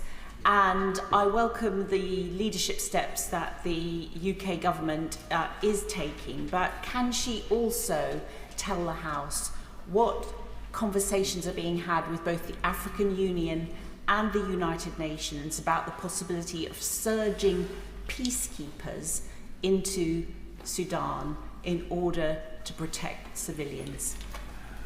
But I thank the Honourable Lady for her leadership role in the last Parliament as the chair of the APPG, and also for her period when she was the International Secretary as well. And we know that there are a number of partners, so she's mentioned some of them, but obviously the participants at the London Sudan conference included Egypt, the Kingdom of Saudi Arabia, the UAE, Qatar, South Sudan, Chad, Kenya, Ethiopia and Uganda, and of course the like-mindeds, Norway, Canada, the USA and Switzerland. So it was a perfect moment, and she asks how we can continue that. And we're going to redouble our efforts for working with the multilaterals such as the UN and also the League of Arab States. There's quite a lot on their agenda at the moment, but it's very important that Sudan is not brought down the agenda because it is in Africa, and that is a fear. And that's why it's so good to see the reporting in the FT or the Guardian or many of our other newspapers, our mainstream newspapers, to keep this in the spotlight and ensure that we work bilaterally with the countries that we work with in normal times, but also that we work at multilateral level to maintain our leadership role. Melanie Ward. Mr. Speaker, the humanitarian situation in Sudan is horrific, with the growing perpetration of atrocity crimes against civilians. This is part of a growing pattern of mass atrocity crimes being perpetrated across the world, but the UK government strategy on prevention and response of mass atrocity crimes hasn't been updated since 2019. Does the Minister agree with me that it's time for a fresh approach to this vital issue? She knows of what she speaks with her role before she came into this place, and I take that as an action from today's dialogue. Sir Julian. Can the Minister explain to the House what, in practical terms, the Security Council could do, even if all its members are neutral on the question of backing one side rather than the other? If two sides are determined to fight one another, and if neither is dependent on outside military assistance to pursue the conflict, is there anything practical that the Security Council can do, even if it was united and in agreement on the need for an intervention? I think the UN Security Council isn't just about a sort of a military intervention in terms of the security. As he's aware, it's also about the impact of the diplomatic solutions. And I think that the UK has got the most important role as the pen holder to try and bring everybody together around the table. And that's why we did have the London Sudan conference. And there were certain people who threw their hands up and said, well, we haven't achieved anything. But I think the important thing was that we laid down a marker, and that we are now following up with other partners and being seen as leaders in this area. So it's by using the UN Security Council leadership role that we will eventually get to a solution. But he's quite right to say that there are a lot of fingers in the pie. Alexa. Thank you, Speaker. What's happening in Sudan, in particular Darfur, is one of the world's deepest and longest running humanitarian crises. But unfortunately, in neighbouring South Sudan, we are seeing a rising rising of tensions and military action, particularly in the upper Nile region. Recently, Ugandan army has entered South Sudan, and there's a real risk of regional conflict and civil war, which would create a much deeper humanitarian crisis across the whole of the region. What's the UK doing in terms of talking to Uganda and South Sudan to de-escalate that potential conflict? He's quite right to say that the longer the war lasts, the greater its ripple effect. And could we just give credit to countries like Egypt, Chad and South Sudan for managing this crisis alongside others nearby, because they've taken so many people in. And yes, there's been aid from countries like the UK, but the impact within the region is devastating. And I will certainly take back to the Minister for Africa his particular point about the impact on South Sudan and reply to it in writing with what we are going to do, as somebody else said, this month. Not leave it till September, this month. Matthew. Thank you, Mr. Speaker. As a former aid worker and resident of Darfur, I feel for the people of Sudan deeply. And I would like to know from the Minister if there are plans to increase the amount of spend for the emergency response rooms, who are clearly doing a very, very valuable thing at the moment. Thank you. Could I thank the Honourable Gentleman for all the work that he did before coming into Parliament and his important support for so many countries. I've been in debates with him, Myanmar and others as well. And I think it's very important that we do lay on record that 120 million is a lot of money and that we have to follow that money. Because as I explained before, there sometimes is this situation where debanking occurs in certain contexts, and that's why we need to have those relationships on the ground with the sorts of aid organisations which the member for Bow was in this morning to talk about what is the situation today and how we can maintain that. And my personal view is sometimes it's not just about the impact of the budget, it's also about the diplomatic work that goes around the funding so that we can actually maximise that money. Mr. Speaker, the brutal violence being perpetrated against Sudanese civilians is only being fuelled by those external actors from the UAE, Egypt, Russia and beyond. So will she ensure that there is diplomatic interventions with each of those nations and report back to the House the outcome of that dialogue, but also that the UK lead on the banning of the use of mercenaries in areas of conflict? We haven't signed a convention as the UK government, and it is really time that we led a new convention on the use of mercenaries. Could I firstly thank the Honourable Member for York for her work as now the Chair. So we had the former Chair and now the current Chair of the APPG, and I know that she has a diaspora of Sudanese as well in her locality. Could I just emphasise that the UK is not protecting any country which has an interest in this conflict. We've been very clear that we expect all countries to comply with existing UN sanctions regimes and its arms embargo, which continues to work closely with partners at the UN Security Council to enforce these. And we do need to move into that phase of the political resolution to the conflict. Could I also request her patience that I fold the second part of her question into the challenge I had from the other member regarding updating some of our policies and procedures on since 2019 on this particular point. Jim Sheldon. Thank you, Mr. Speaker. Can I, first of all, thank the Minister very much for her answers to all the questions. Her strong words, our commitment, and I believe the words encourage us all and hopefully thereby encourage our constituents. Sudan ranks 5th on Open Door World Watch list for Christian persecution, with more than 100 churches and Christian buildings forcibly seized in the conflict when it began, the latest church being destroyed just last week. Christians are afraid to practice their faith, and the latest murder of 300 people in northern Kordofan has underlined the valid reason that Christians live in fear. Minister, how can government assist, and more importantly, will government intervene and help the people of this region who are being exterminated just because they're Christians? Well, I thank my honourable friend for that intervention and for his work relentlessly in this House on freedom of religion or belief.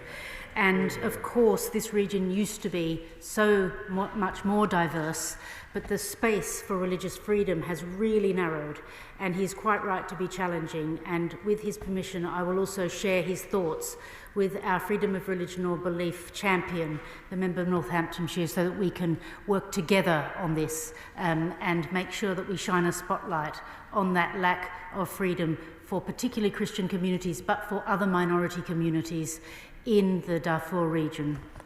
John Slinger. Thank you, Mr. Speaker. I'm sure all honourable members would want to praise British diplomats for all they're doing on this difficult issue. The potential catastrophic loss of ever more civilian life, not merely in the armed conflict, but in the resulting humanitarian catastrophe, means that the conscience of the world must lead to action, of course with diplomacy first and foremost. Has the government considered working with allies to ensure that all options remain on the table, given concepts like the responsibility to protect? Does the Minister further agree that regarding Sudan, which previously saw a genocide in Darfur, we must ensure that we don't once again have to say as an international community, if only we'd acted more robustly, or never again? Well, I thank the honourable member for his question and also for his extensive work in civil society on these sorts of questions. And the current position is for us to engage extensively through diplomatic means to encourage all parties to come to the table.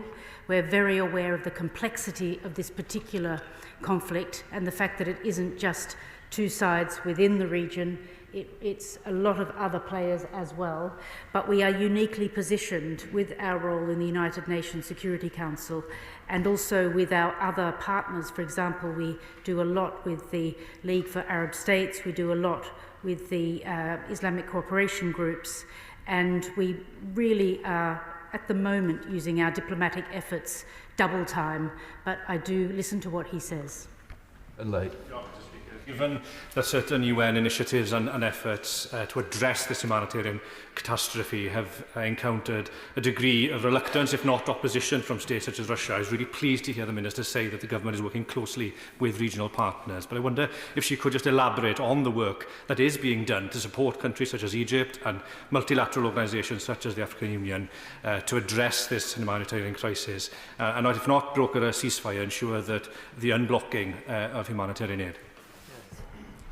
Well, I thank the honourable member for his long-standing interest in development, and I know that he would be pleased that the participants who we've worked with in the London conference continue to be very much partners in this endeavour, and certainly Egypt, the Kingdom of Saudi Arabia, the UAE, Qatar, South Sudan, Chad, Kenya, Ethiopia, Uganda.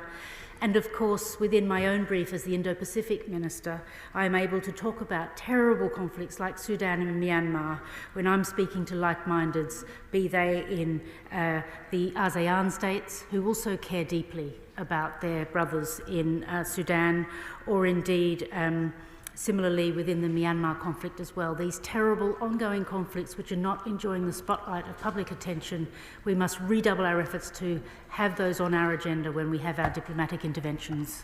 Chris Blow. Thank you for her responses so far.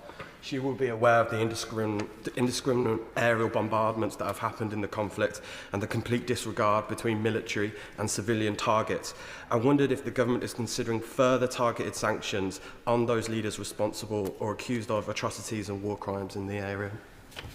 I thank the member for Redditch for his important question. And obviously, since the outbreak of the conflict in 2023, the UK has frozen the assets of 9 commercial entities linked to the parties involved in the conflict. As a permanent member of the United Nations Security Council, the UK also sanctioned 2 RSF generals for their crimes against civilians in November 2024. And he is particularly right to emphasise the current sort of warfare, which is drones, and how difficult they are in this particular conflict for civilians to know how to shield from those. And this new method of war is very much at the top of our agenda when we're speaking to like-mindeds. Mr. Speaker, can I take this opportunity to thank my right honourable member for Sutton Coldfield in having this issue remain at the forefront, the plight of the Sudanese. We often hear about the adage, out of sight, out of mind, and unfortunately the conflict in Sudan doesn't get the mainstream media as it ought to. We know about the recent harrowing events in North Kordofan, where 300 civilians, including children and pregnant women, were massacred. And we know historically that there have been international peacekeeping troops on the ground. Will the Minister explore that opportunity with the relevant nations? Is that something which can be considered? Well, certainly just last month we joined the UN-EU consultative group on Sudan for the first time, alongside our partners from the US, Kingdom of Saudi Arabia, the African Union and the League of Arab States. And that was at the top of the agenda. Our role at the moment is very much focusing on being the pen holder in the UN, but all channels are open and we're listening to all views, but the important thing is that we try and get round the table again and maintain the momentum which we had for that brief moment at the London conference. Joe Pearce. Thank you, Mr. Speaker. Thank you, Mr. Speaker. With 150,000 men, women and children dead, 13 million people displaced, attacks on humanitarian workers, reports of ethnic cleansing and genocide, Sudan is undoubtedly the worst humanitarian crisis in the world today, and yet almost nobody knows. There are no marches on the streets, there's comparatively little media attention, there's been very few statements and urgent questions in this House. So will the Minister set out what more the government can do to raise awareness of the desperate need to address this conflict? Well, I thank the member for High Peak for his spotlight on this issue, and the UK condemns the growing body of evidence of serious atrocities being committed against civilians in Sudan, the escalation of violence, killing of civilians, sexual assault of women and restriction of humanitarian access. And that's why the Foreign Secretary ensured that he visited the Sudan-Chad border to raise awareness of the conflict in Sudan and its impact on neighbouring countries, speaking directly to Sudanese refugees, including survivors, who shared harrowing stories of sexual violence and torture. And then, of course, the Minister for Africa, for whom this is probably the highest priority area. He hosted an event with his Dutch and Swiss counterparts to discuss specifically the alarming rates of conflict-related sexual violence in Sudan and the inadequacy of current responses. And we will redouble our efforts following this UQ to ensure that we follow that up. Gregory Capp. Mr. Speaker, the unfolding scenario in Sudan almost defies description. The Minister has quite rightly indicated several times about the importance of accessibility.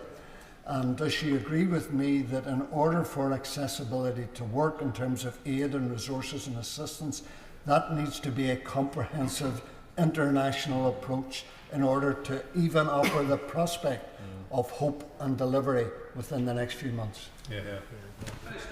He's absolutely right to talk about the importance not just of our bilateral meetings, but also of working at that multilateral level, and also to be supporting at the same time the important area of gathering facts as we go along, because the fog of war can prevent that. And just to give one example, the UK provided $989,000 for the Centre for Information Resilience Sudan Witness Project, investigating attacks against civilians and working with Sudanese civilian society organisations, as well as the United Nations fact-finding mission to support evidence gathering and accountability so that one day justice will be served. Thank you, Mr. Speaker, and can I thank the Minister for answering the question. Can I thank the member for bringing the urgent question to this House. The events in Sudan are undoubtedly an ongoing stain on the conscience of the global community. I'm frequently contacted and I'm deeply concerned about improving the accountability for those who are complicit or guilty of war crimes or crimes against humanity. And following on from my honourable friend's questions, a few other questions, can she just assure me and my constituents that she will leave no stone unturned in how we secure those people facing justice for the things that they've either enabled or taken part in? Well, he's quite right to say that the reports coming out of Darfur are horrifying. Some of the violence has shown the hallmarks of ethnic cleansing and may amount to crimes against humanity. And the Foreign Secretary heard this firsthand from survivors when he was in Adre in January. And of course, irrespective of any determinations in the International Court, we know that we will strongly and always support the International Criminal Court's active investigation into the situation in Darfur, including allegations of crimes committed since April 2023. And that's why the UK has provided technical support in this regard. That completes the urgent question. Let the front bench change over.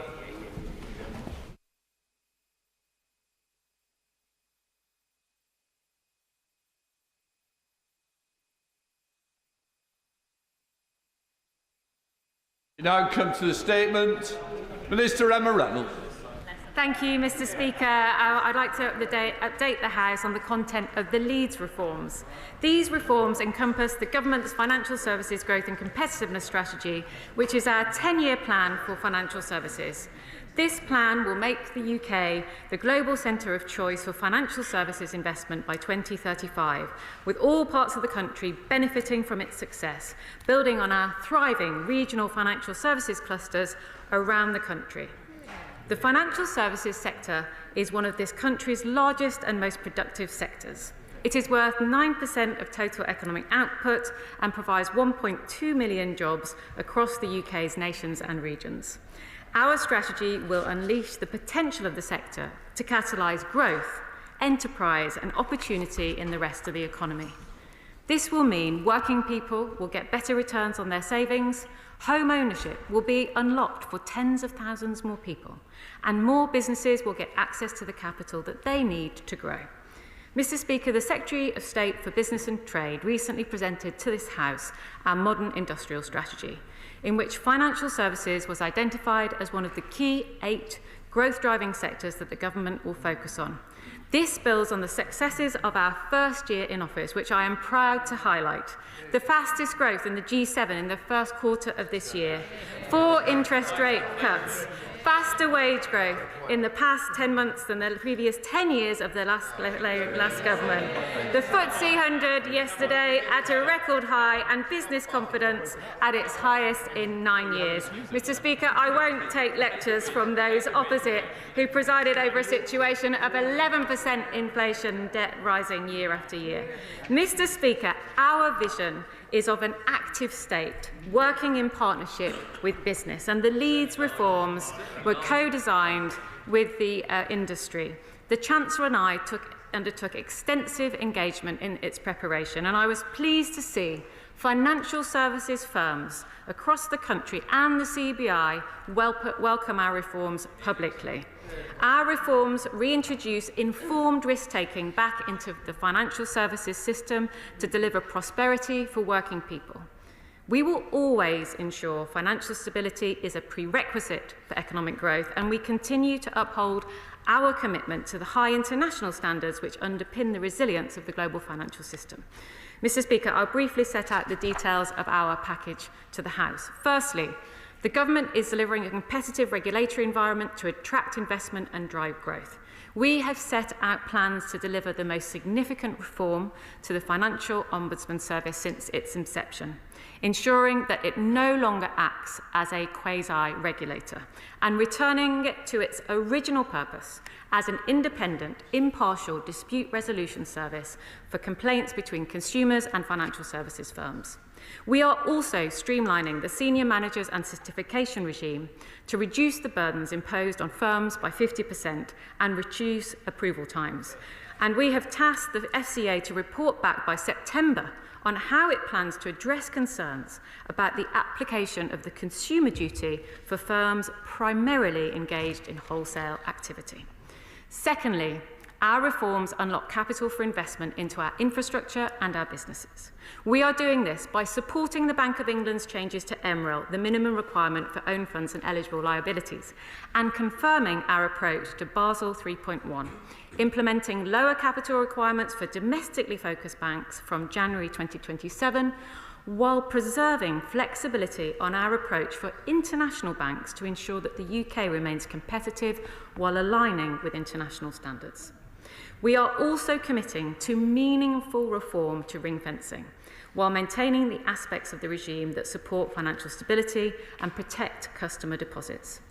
We welcome the Financial Policy Committee's review of the overall bank capital levels needed for UK financial stability, and indeed the committee's decision to ease its loan-to-income restriction on mortgage lending. And I'm delighted that this decision will enable up to 36,000 additional first-time buyers to access mortgages in the first year. Third, Mr. Speaker, we are making the UK the location of choice for fintechs to start up, scale and list, and we want the wider financial services sector to embrace innovation too. The FCA and the PRA will launch a scale-up unit to ensure fast-growing businesses have the support they need to grow. The regulators will also introduce a new streamlined authorisation regime which will enable innovative firms to start operating while they await full approval. We are modernising and future-proofing the regulatory framework for payments and e-money, including stablecoin, and we are establishing a new model to deliver next-generation retail payments infrastructure. Fourth, Mr. Speaker, we are seizing opportunities in key areas of UK leadership, from speciality insurance and asset management to sustainable finance. Our insurance sector has been world-leading for centuries, and we are committed to staying at the front of the pack by creating a new captive insurance framework and holding an industry showcase event later this year to sell the sector globally. We are also future-proofing the regulatory regime for our asset management sector, the second largest in the world, and will publish draft legislation early next year. The UK is already a leading global hub for sustainable finance. We have set out plans for a stable regulatory framework, and we are giving industry clarity by deciding not to pursue a green taxonomy and focusing instead on ambitious policies that support investors to invest in the transition. I look forward to continuing to work with Lord Alok Sharma and the Transition Finance Council that he chairs to make the UK the leading international hub for raising transition finance. Fifthly, we want to go further in building a new retail investment culture and boosting our capital markets competitiveness. We have taken great strides to reform our pension system, being led by my honourable friend, the Pensions Minister, so that people can have better savings in retirement. We want savers to get the best returns on their savings.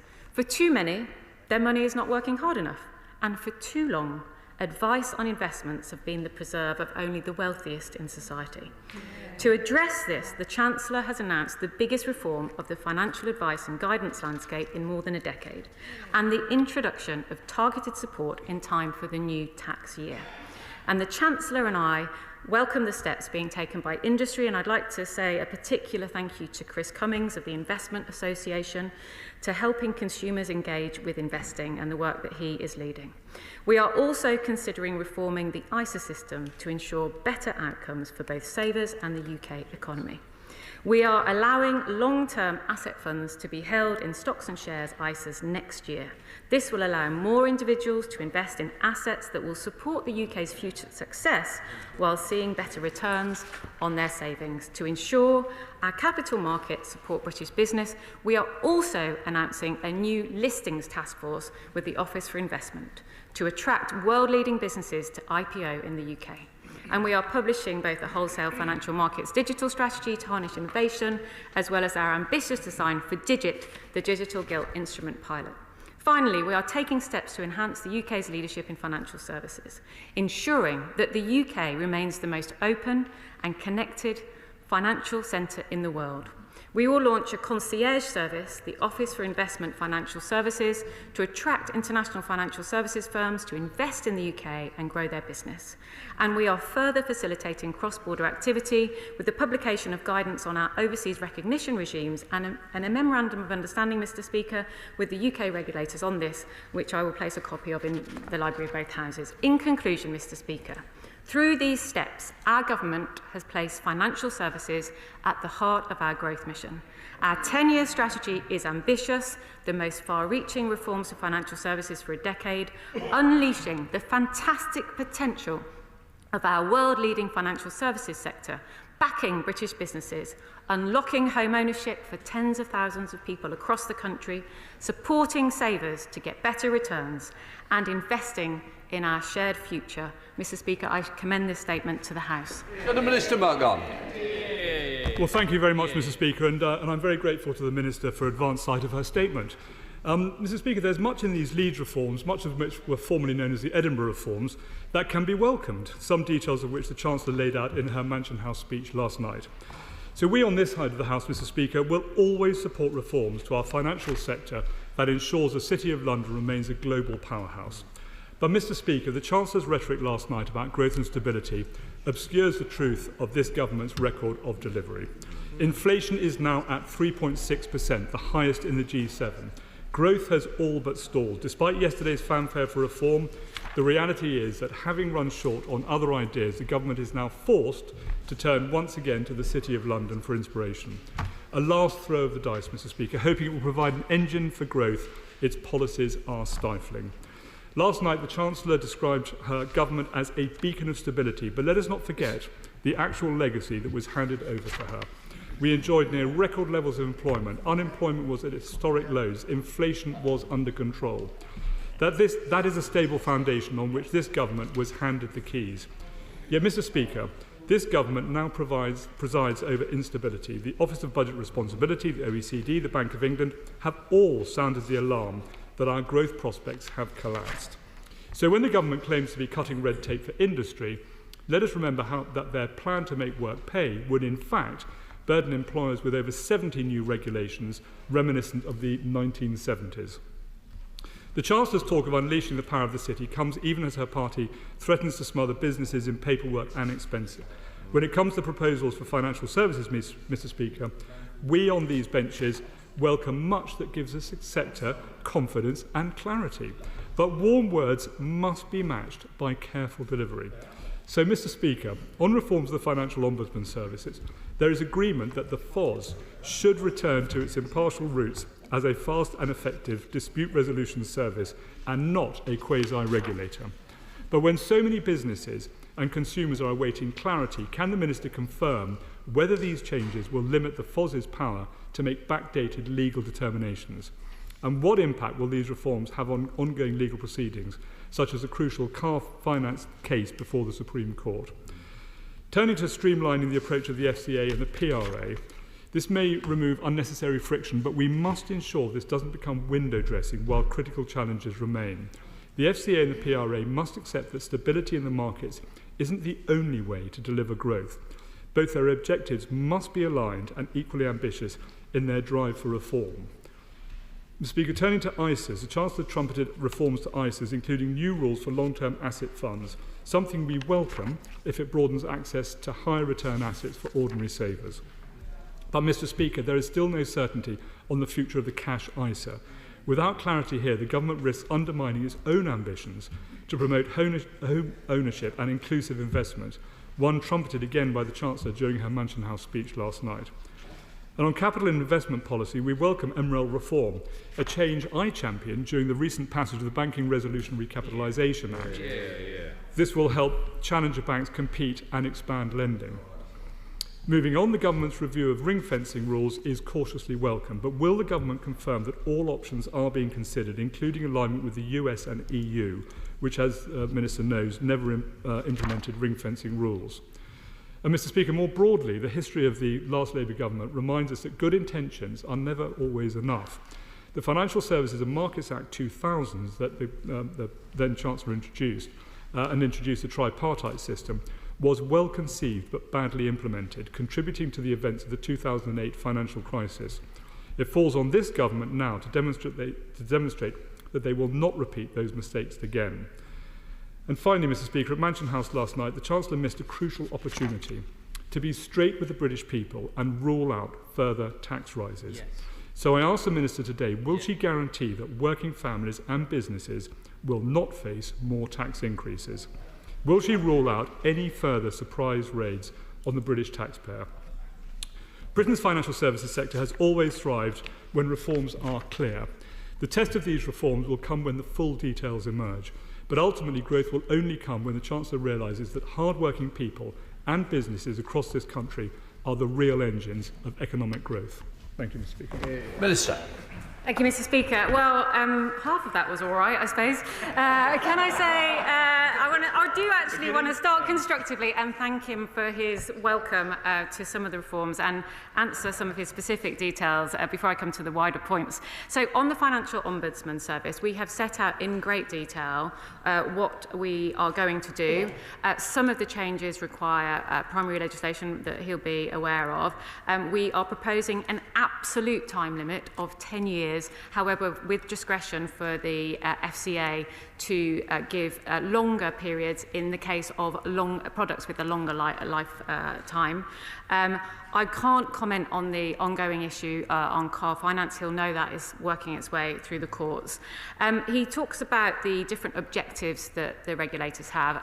We have been very clear with the regulators that we expect them to embed their secondary objective to facilitate economic growth and competitiveness, whilst also obviously complying with their other objectives. And he will see that in the remit letters that the Chancellor sent to the regulators at the last Mansion House speech last November. On ISAs, I welcome what he said about the long-term asset funds. We think this will unlock great opportunities for savers. We continue to consider reform to ISAs. What we'd like to do is make sure that more people have the opportunity and confidence to invest, which is why targeted support, which will be introduced by firms, which we have worked at pace by the end of this tax year, will hopefully really shift the dial and give people that confidence to invest. I think he said that he was in favour of what we're doing on MREL, and I know that he agreed with the bill that we put through the House, which is now coming into force today, the Bank Resolution and Recapitalisation Act. So I thank him for his support on that.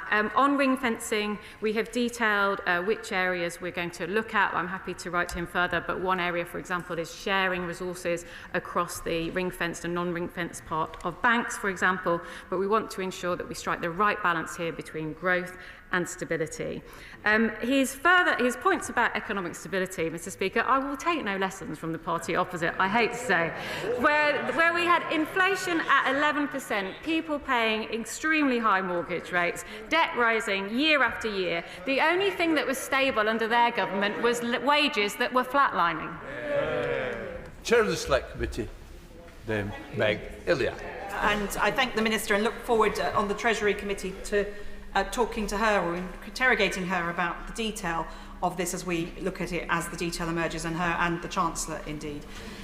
One of the things the government has been talking about since the election, in fact leading on from the previous government, is the remit letters, which encourage growth as well as to the regulators as a secondary objective. Will she be clear, and can she tell us when she will be clear about how the government will be very clear about its own appetite for risk in this sector, so that both firms and the regulators know how far the government will be prepared to go? Because she and I know from our experience in this place that if too many consumers suffer under any changes, this place will be the place that they're raised, and then there is a tendency for government then to turn around and say, well, you went too far. So for the sake of the sector and the regulator and our constituents, can she tell us either now or when she will be able to tell us where the government's line on risk will fall? I thank her for that very thoughtful question. I'm happy to come to the committee and talk about it in more detail. But what I will say is that the Leeds reforms regulate for growth instead of seeking to eliminate risk from the system altogether, because we know that in order to get greater returns, there is a need to take informed risk, and it will enable firms and consumers to take informed risk. But we will always obviously support the regulators and legislate in a way that protects consumers from bad practices and bad actors. Or the Liberal Democrat spokesperson, Daisy Cooper. Thank you, Madam Deputy Speaker. There's much to welcome in this statement, and I hope that it sends a strong signal to the fintech sector and sustainable finance that UK PLC is open for business. But it is important to get the balance right between growth and risk. We would like to welcome the announcement of a scale-up unit. Could I ask the Minister whether it will have a mandate to look at liquidity and valuation, two of the challenges that prevent British startups from scaling up here at home? On the retail investment culture, we welcome plans to reform the financial advice and guidance and to launch a national advertising campaign. We Liberal Democrats believe that we should trust people to weigh up the risk and rewards of investment if they are properly informed. But we also know that money habits are formed at a young age. So can the Minister advise whether the government has any plans to introduce financial literacy as part of the school curriculum and indeed from cradle to grave? And will the government say when they will confirm when they will bring forward any reforms at all to cash ISAs, because the uncertainty around this issue is undermining the government's own goal of incentivising more investment. On mortgages, Madam Deputy Speaker, many renters have been crowded out from getting onto the housing ladder, and this announcement will sound very exciting to them. But can the Minister say what reassurances she can provide that this additional lending will not result in boom and bust? And with inflation jumping today, what is a realistic number of those up to 36,000 first-time homeowners getting on the housing ladder in the next year? Madam Deputy Speaker, we welcome the streamlining of checks on senior managers, but can the government confirm that these changes will not expose financial firms and their customers to greater risk? And finally, if the government wants a step change in economic growth, this is a start, but the government must go further and faster by having a better trading deal with the EU. Minister. Well, I think we have a very good deal with the EU that we agreed in May this year, which we will continue to build on, and I was very pleased to have invited the European Commissioner for Financial Services, Maria Luisa Albuquerque, who was at the dinner last night at Mansion House. I will try and get through all of her questions. On liquidity and valuations, I just point out to her that we have some of the deepest capital markets in the world, and last year the amount of equity capital raised in London was larger than the 3 next European exchanges put together. But I recognise the issues that she was talking about. On the advertising campaign that Chris Cummings at the IA is leading the Secretariat on, and also he will be looking at risk warnings. That's not to say there shouldn't be risk warnings, to say that there should be a balancing risk warnings to make sure that the risk warning is also informing people of the benefits investing over the long term. She rightly talks about the importance of financial education and capability. That is something that in the financial inclusion strategy, which we'll be publishing in the autumn, we will be putting forward suggestions on. But I just wanted to reassure her, because this is a cross-governmental effort, that I'm speaking and meeting actively with the schools minister so that we can be aligned with the curriculum review that she knows that the DFE are taking forward. She asked about mortgages. Can I just reassure her that obviously we've had extensive regulation since the global financial crash. We're not going back to the bad old days where there were no verification checks on affordability and there were 125% mortgages. But the system that we have got means that there are people on modest incomes who are unable to get on the housing ladder. For example, Nationwide have said because of the Bank of England's recent decision, they will be able to help an additional 10,000 people a year with their helping hand mortgage fulfil their dream of home ownership. I think this is a great step forward and will mean that people across the country are able to benefit from the security of home ownership that many in this House do, particularly those on modest incomes and particularly those in generations where they're being deprived of those opportunities. Committee Member John Grady. Thank you, Madam Deputy. These reforms are targeted at getting greater investment into British infrastructure, and these reforms are targeted at cutting red tape.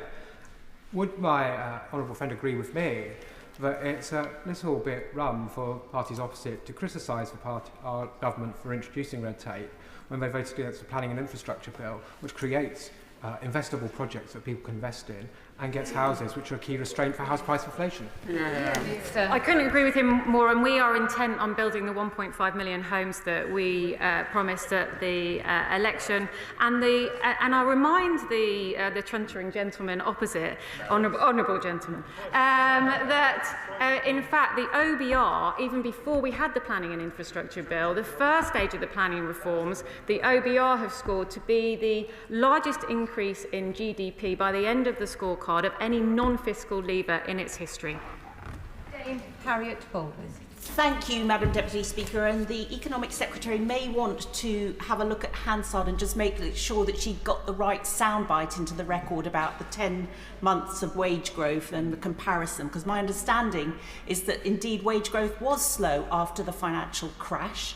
We tried to compensate for that with increasing personal allowances, but actually wage growth has been bouncing back since the pandemic. She may want to just correct the record if that's the case. But to the Leeds reforms, as they've migrated from Edinburgh down to Leeds, the Treasury Committee will scrutinise, obviously, the implementation. But is it her vision that they should be implemented over the next year before the next Mansion House speech, rather than on the 10-year basis that she outlined as her strategy? I thank her for that question. I'll refer her, because it's very useful, to page 63 of the strategy, which sets out an ambitious timeline for implementing the reforms that the Chancellor set out last night and indeed in Leeds in the morning of yesterday. It will show her that we'd already taken action to implement some of the decisions that we took in November last year, for example, introducing PICES, a new private intermittent securities market, which is now open for business, that we legislated for in May. So that is a demonstration of how we're working at pace. There are other things that will take a little longer. She will understand, having much experience in this place and in government, that some of these things obviously require primary legislation. But she will see by the two-page summary at the back of the strategy how we plan to implement the reforms at pace to unleash the potential of the financial services sector. Gil. Thank you, Madam Deputy Speaker. And too many of my constituents are trapped in the rental market, paying off someone else's mortgage instead of saving for a home of their own. Average rents in Birmingham have now passed £1,000 a month for the first time, driven sharply upwards since the mini-budget. So I strongly welcome the Chancellor's Leeds reforms, which will help 36,000 first-time buyers onto the housing ladder. Can the Minister say more about what the government is doing to boost housing supply, home ownership, so that home ownership can become a reality for more people in cities like mine?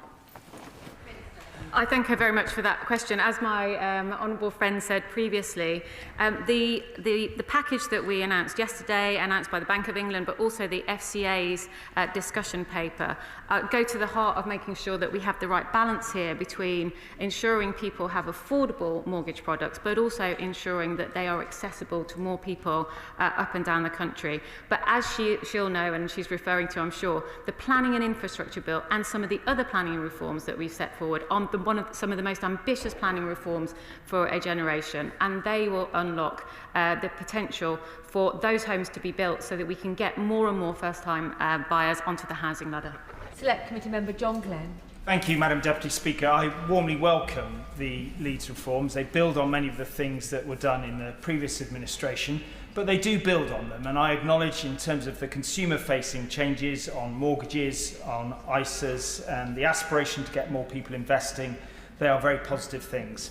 I would just say two things. Firstly, on the listings review, we did a listings review about 4 years ago. All of that is just about implemented. I would urge the Minister to look at culture and fiscal issues as much as actually regulatory issues. And the second point I would make is around the PRA and the scale of ambition on that side of the regulatory framework. In conversations with senior leaders at Mansion House last night, I think it was felt that the FCA's level of ambition is high, but be wary of constant shifting of the goalposts and a lack of real change, particularly on the internal rating base and how banks can get their regulatory capital treated differently more quickly, because it is taking too long, and that needs to change very urgently. Can I reassure him that we haven't announced a listings review? We've announced a listings task force, which will be a joint, which is different. Let me just explain. Which is a joint piece of work between the Office for Investment and HMT and other government departments to ensure that we are attracting the best and the brightest companies to list here in the UK. He is correct. There were many reforms undertaken by his government on listings, taking forward the Jonathan Hill Hill review, the Mark Austin review, and we welcome those and support those at the time. And he'll have seen that yesterday the FCA published its final prospectus rules as well. We've of course got to get the regulatory side of the equation right, but he's correct that there are obviously other factors at play that we're looking at too. On the FCA and the PRA, all I will say is to reassure him that, as he knows, as the Economic Secretary, I hold the relationship with both of those regulators, and we will continue to push them to be ambitious in supporting our growth agenda. Clive Lewis. Thank you. I just want to confirm my name is Clive, not Cassandra Lewis, and yet I do feel like the Trojan princess forever warning of things that will go wrong but being ignored. Can the Minister reassure, given that the Bank of England has repeatedly warned that loosening mortgage lending standards and allowing more people to borrow larger sums relative to their income can push up house prices and increase financial instability? Given the state of the global economy, I do appreciate that these are not the same deregulations that took place before the 2008 crash, but surely she can understand that many of us will be very cautious on these benches about deregulating at a time of such instability. I understand we want to get more people on the housing ladder, we want to increase growth, but there is a risk. I just wonder whether that risk has been duly appreciated. Well, can I reassure him that our agenda is to streamline regulation and to make it more proportionate, and that obviously there remain firm guardrails and indeed affordability checks for mortgage providers. And at the moment, the level of repossessions is very low indeed, and banks and other mortgage providers do all they can to avoid repossessing people's homes. And as I said before, we are not going back to the bad old days of 125% mortgages and no verification on people's affordability. This is about rebalancing the system to ensure that more people can afford to buy their own home, but it is about striking the right balance, and he's right to ask the question, between ensuring that we take more informed risk, but that we also do that while ensuring financial stability. Select Committee Member Bobby Dean. Thank you, Madam Deputy Speaker. The Chancellor announced quite a list of reforms yesterday. I do note many of them are on the shopping list of industry, so the committee will be examining them closely to make sure they also work for the consumer and the long-term stability of the economy. But there was one change in particular I think will worry those with strong memories of the 2008 financial crash, and that is of ring fencing. Now, the Conservative spokesperson indicated that perhaps we need to look at removing the ring fencing entirely. I think that would be a big step backwards. These reforms, of course, were driven by Liberal Democrat Vince Cable. The idea was to separate everyday customer deposits from the risks of investment banking. So can the Minister give us assurances now that the hard-earned savings of families across the country will not be put at risk by the speculative activity of people playing other people's money? Well, can I say I always have great pleasure in coming to give evidence to his committee, as he knows, and can I reassure him that the government is upholding the ring-fencing regime, and we've got to strike the right balance between protecting financial stability and safeguarding depositors, but equally we think that there are some flexibilities that should be explored within the ring-fencing regime, which will allow further growth and further capital to be deployed in the real economy. Callum Anderson. Thank you, Madam Deputy Speaker, and I thank the Minister for her statement and commend the work that she and the Chancellor have done on the wider Leeds reforms. I wanted to pick up on the forthcoming campaign to promote retail investment, which has the potential to reshape public understanding of risk, reward and financial planning. But the problem with many previous campaigns or similar campaigns is that it's failed to reach the people who most need it. So can the Minister provide a bit more detail about how the Treasury intends to work with both the financial services industry and actually civil society to ensure that the campaign delivers measurable benefits and improvements in financial capability across the whole population? I thank him, and he's a great campaigner on this issue, and he's absolutely right. This isn't an easy nut to crack. We will work very closely with the industry-led campaign. We need to give people the confidence that if they want to invest and save for the longer term, they will be able to secure, they should consider securing better returns through investing rather than just holding large amounts of, if they've got those large amounts of money in cash. Julian Lewis. Whenever I listen to the excellent Times Radio and other commercial broadcasters, I'm always favourably impressed by the fact that at the end of every positive advertisement for a financial product, 3 words are said: capital at risk. Yeah. Can she assure the House that in the review of risk warnings that's going to be undertaken, that basic fundamental red flag at the end of people pushing for you to invest your money in some grand and profitable enterprise will not be left out? Can I reassure him that we are not suggesting getting rid of risk warnings? I think that's what he is asking me most directly.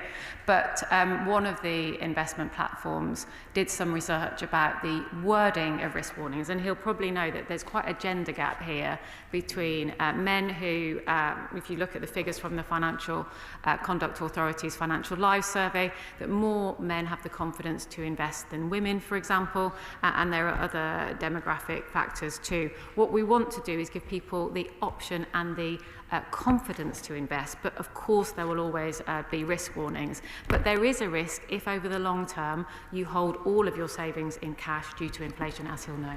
Jean Warren. Madam Deputy Speaker, the Science, Innovation and Technology Select Committee's inquiry into regional innovation and growth has repeatedly heard that access to capital outside London and the South East is the biggest barrier to start-ups scaling up and delivering growth and jobs. So the reforms that the Minister has set out to reintroduce informed risk-taking, which I'm sure will be prudently implemented, should, as she said, realise capital to catalyse growth. Can she say a little bit about how it will deliver more capital investment into the productive economy of the North East? Yeah. Well, I might not be able to give her specifics about her region right now, but what I will say is my colleague, the Pensions Minister, has secured an ambitious industry-led accord, the Mansion House Accord, which commits the 90% of pension, 17 of the pension funds representing 90% of active DC savers to be invested at 10% in private assets, half of those to be in the UK, and they will be on the hunt for good firms who could be successful in the future, that need that capital to start up and scale up. And we're also working very closely, as you'll know, with the British Business Bank on these issues. Whitlow. Thank you, Madam Deputy Speaker. After 20 years in the City of London, over the last year, I have had to endure a stream of what I would call financially illiterate verbal baby food. And I listen today, I hear that the Chancellor talk about regulating for growth. You don't regulate for growth, you deregulate for growth. The genesis of our problems are the FCA and the PRA, who sprung from the Financial Services Market Act of 2000, which was a Labour Act, which created the FSA, and that turned into the PRA and the FCA.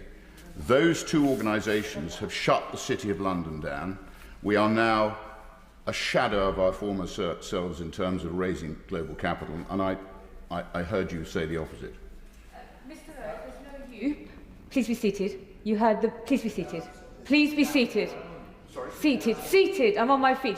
You heard the Minister. You don't refer to the Minister as you. And please come to the question. My question is the Minister aware of the concept of buyer beware or caveat emptor, which used to be the basis of financial regulation? It is very risky to force people into more and more high-risk investments as you hollow out our economy with higher taxes and regulation. Order, as the Minister hollows out, not you as me. Perfect. Minister, a swift response. Thank you. Well, what do I say to that? Well, let me just say, I think there is, apart from, with the exception of him, some cross-party support for the Twin Peaks financial services regulation that we have. Of course, we do need proportionate regulation to ensure that there are protections in place for consumers. He seems to be suggesting that we get rid of the regulators altogether, which I think most members of this House would be opposed to. I have heard of the concept caveat emptor, and I am very suitably patronised by him. Andrew Pakes. One of the first visits I undertook after the election was to my local branch of Nationwide, which for generations has been providing good financial advice and advice to first-time buyers in my seat, like many other mutuals have. Now, in one of the previous periods of financial deregulation by the party opposite, we saw a movement which led to the demutualisation of the building society movement and created uncertainty for thousands and thousands of potential homeowners and people looking for financial support. So can I ask the Minister if she can reassure the House today that the cooperative and mutual sector will be absolutely essential to the everyday financial services that working people need? Absolutely, and it's something that the Chancellor and I, and indeed the Business Secretary and the Business Minister is absolutely passionate about, and making sure that we deliver on our manifesto commitment to double the size of the sector. We have asked the financial services regulators to report by the end of the year as to what more they can do to support the growth of the sector. We're supporting the industry-led Cooperative and Mutuals Council, chaired indeed by the Chair of Nationwide, Kevin Parry, and indeed we've concluded recently a call for evidence on the credit union common bond, obviously another form of mutual, and we will be setting out our response in due course on that issue. Thank you, Madam Deputy Speaker. And given the news on inflation today and the ongoing increases in unemployment and the downgrading of growth forecasts, it's quite right that this government is looking for other ways to stimulate growth. Madam Deputy Speaker, one of the reasons being put forward these reforms is the poor rate of returns on ordinary bank accounts and savings accounts. But actually what my constituents want are just decent rates of returns on ordinary savings accounts. And Martin Lewis and others have pointed out that that market remains still stubbornly resistant to passing on interest rate savings and to offering competitive rates. So whilst I understand why they want to look at encouraging people to invest in other types of savings, what plans does she have to tackle the ongoing poor rates of return people get in just ordinary savings and bank accounts? Well, I thank him for that question. I am engaging with Martin Lewis, who is obviously a doughty champion of consumers across the country. I will say to him that obviously due to the consumer duty, banks and other providers have a duty to ensure that they deliver the best outcomes for their consumers. But I do know what he says. James Naish. Thank you, Madam Deputy Speaker. I thank the Minister for her statement, and I note especially the new concierge service that is referenced within the Office for Investment that will both court international development but also act as a one-stop shop to promote the UK. Can I ask her what regional dimension might be considered within that for places like the East Midlands, where I'm an MP, where we know there is significant future potential for both jobs and investment? The concierge service will be working across the country, and I can reassure him of that. This is about ensuring that the UK has a single shop window to international firms looking to either set up or invest further in the UK. And as we set out in the Leeds reforms, the benefits of that investment and the benefits of unleashing the potential of the financial services industry should be felt across the country, in the East Midlands and beyond. Liz Saville-Roberts. The grim truth is that people's living standards in Wales have still not recovered from the 2008 crash, which resulted in a Labour Prime Minister bailing out the banks and the Tory austerity experiment. So why is the government risking a repeat of the mistakes of the past when all the evidence shows, and this is important, that growth will not trickle down from poorly regulated bankers? I just say to her gently that we are not talking about going back to 2007. We've come a long way since then. Of course, after the crash, there were financial services regulations introduced and a new system of financial services regulation in terms of the Twin Peaks, the FCA and the PRA, so conduct and prudential. We are not talking about going back to then. We are not bringing back 125% mortgages, as I've said repeatedly. We are simply saying that we need to reassess where we are and that the pendulum has swung too far the other way. We need to rebalance the system so that both consumers and firms can take informed risk in order to drive growth across the country. That will make people better off. That will give people the opportunity to secure better returns on their savings. I just really encourage her to look at the detail of this. We are looking to rebalance the system, not go back to where we were back then. Anthony Blett. Thank you, Madam Deputy Speaker. As the co-chair for the APPG for Fintech and a mother to a 17-year-old daughter who turns 18 this year and is considering how she can best save for and secure her future, I welcome this news with real joy as we try to bring more wealth to more people. I suspect this joy is also shared by Aisha Afori, who is the founder of Propel, a platform that encourages women into retail investing, which can start with some very small sums indeed. Nina Mahanti, who founded Bloom Money, that supports people from ethnic minority communities to build generational wealth through group savings and budgets, and Georgia Stewart, founder of Tumalo, that has a mission to bring shareholder democracy to the digital age, giving everybody a seat at the table, whether they are institution managing billions or everyday savers. So does the Minister agree with me that this government's approach, encouraging investing, should in turn give confidence to those who are considering investing into these female-founded fintech companies so they can scale and reach more people to help them in turn become wealthier and more secure? I couldn't agree with her more, and she's a fantastic champion of the fintech sector. We have a really thriving fintech sector already, the second largest in the world, second only to the US, and we are determined to ensure that those companies access the capital that they need and access the authorizations and licenses they need from the regulators. Obviously, that's a decision for the regulators, but that should be done at pace so that these companies can get up off the ground and start to scale, providing the opportunities for retail investment, but also critically, Madam Deputy Speaker, providing innovative products for consumers across the country. Chris Finch. Thank you, Madam Deputy Speaker. I thank the Minister for her statement today. The number one thing that constituents of mine in Harlow raised with me is the soaring cost of the private rented sector. Would she agree with me that these reforms will help first-time home buyers in Harlow get on the housing ladder and working alongside the £39 billion worth of investment in social housing? This can only be good for my residents.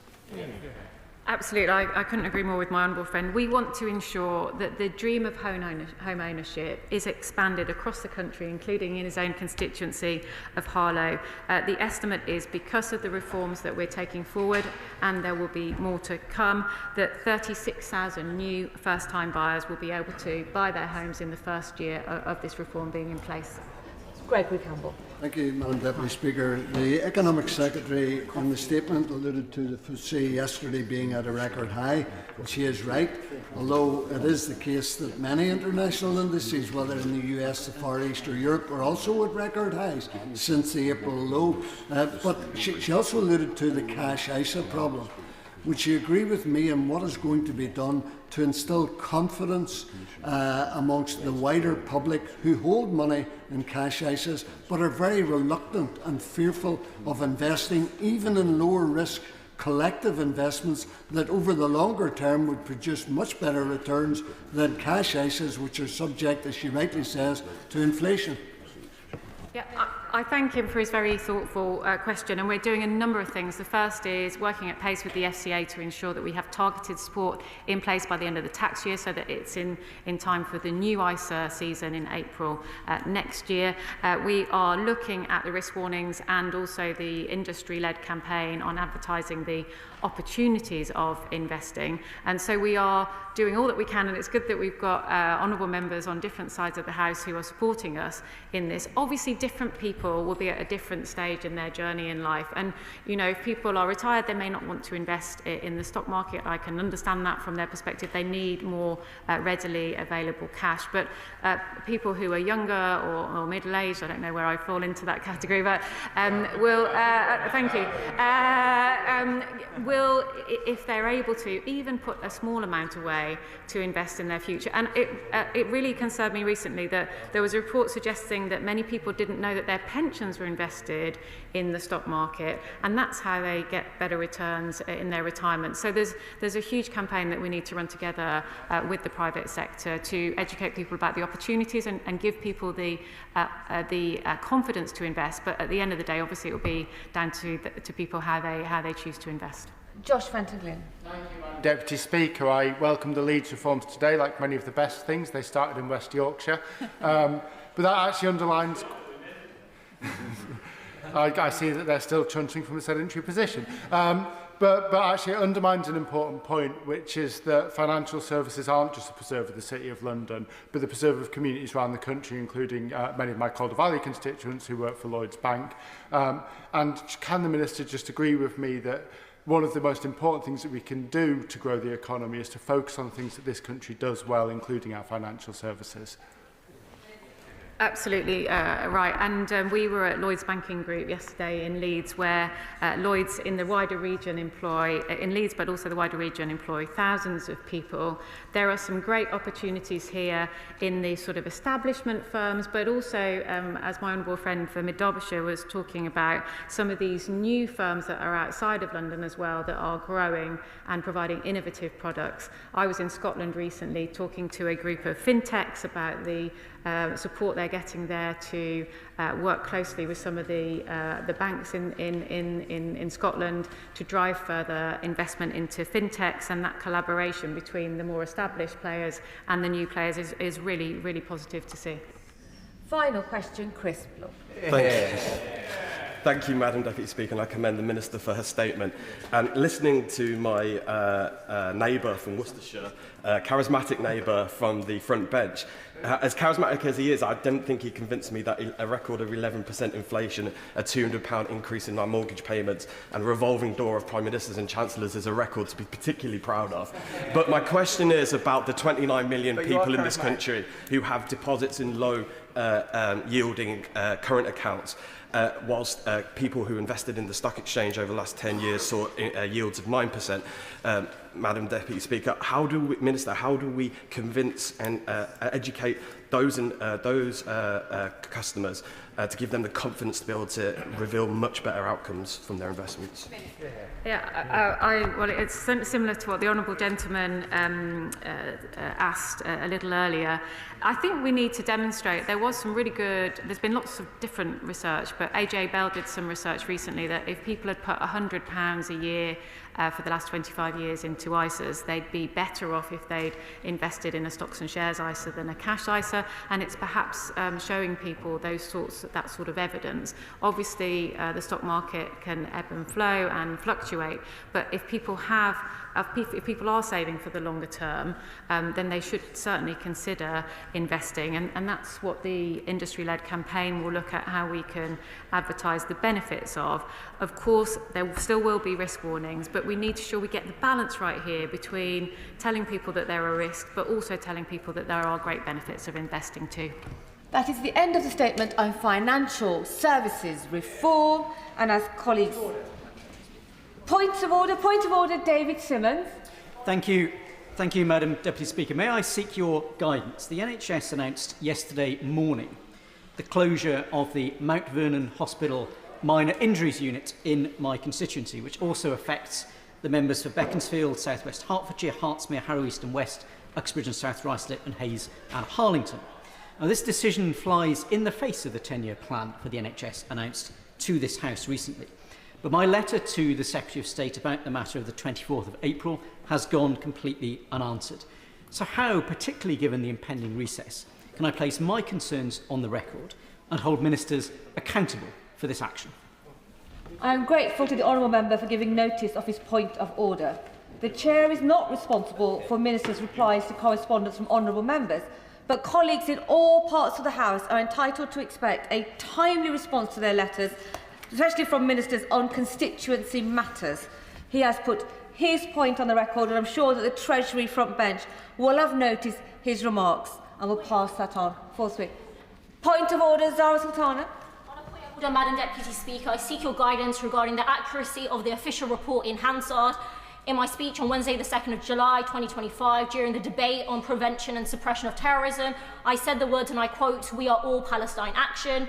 The video and audio recordings clearly confirm that the full sentence was spoken before the Chair intervened. However, Hansard has omitted the final word of that sentence. I have been advised that this is due to a long-standing convention not to report words spoken after the Chair intervenes, but in this instance, the record omits words spoken before the Chair's intervention. I'm also aware of precedents which I can provide where members' final words immediately preceding or overlapping an intervention have been included to preserve the accuracy of the record. Despite this, Hansard has not only refused to amend the entry, but has since removed the sentence entirely.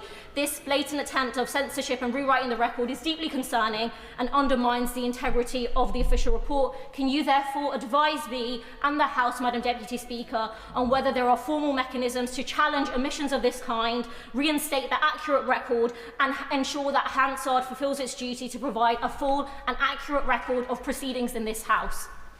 The Honourable Member has now twice put her words on the record, no doubt, and if she is not aware, and for colleagues across the House if they're not aware, Hansard has their own editorial policy, and if she wishes to have her words corrected, she needs to take that up directly with Hansard. It's not a responsibility of the Chair. Point of order, Madam Deputy Speaker. I'm most grateful for your advice, Madam Deputy Speaker, because during Prime Minister's questions earlier today, the Member of Parliament for Rosendale and Darwin misled the House. We don't use language that has misled the House when we are talking about other colleagues. He will have to check his words if he wishes to continue. I'm most grateful, Madam Deputy Speaker. The Member for Parliament for Rosendale and Darwin may have possibly inadvertently misled the House with regard to Lancashire County Council and nursery funding.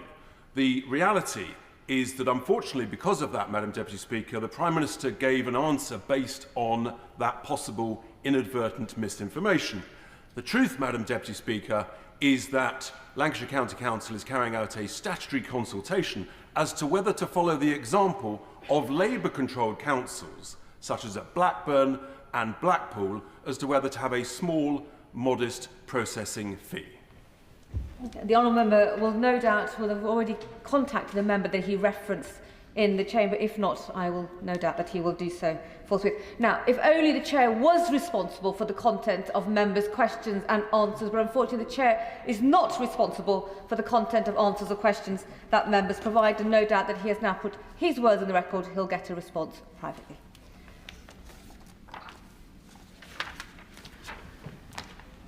I now move on to presentation of bills, and we go on to the presentation of Bill Richard Bergen.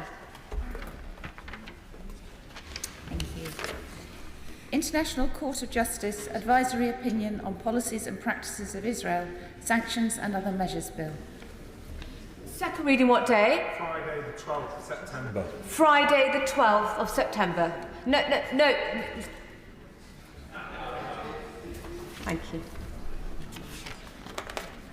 We now go on to the 10-minute rule motion, Managing Agents Regulation, and I come to Danny Beales.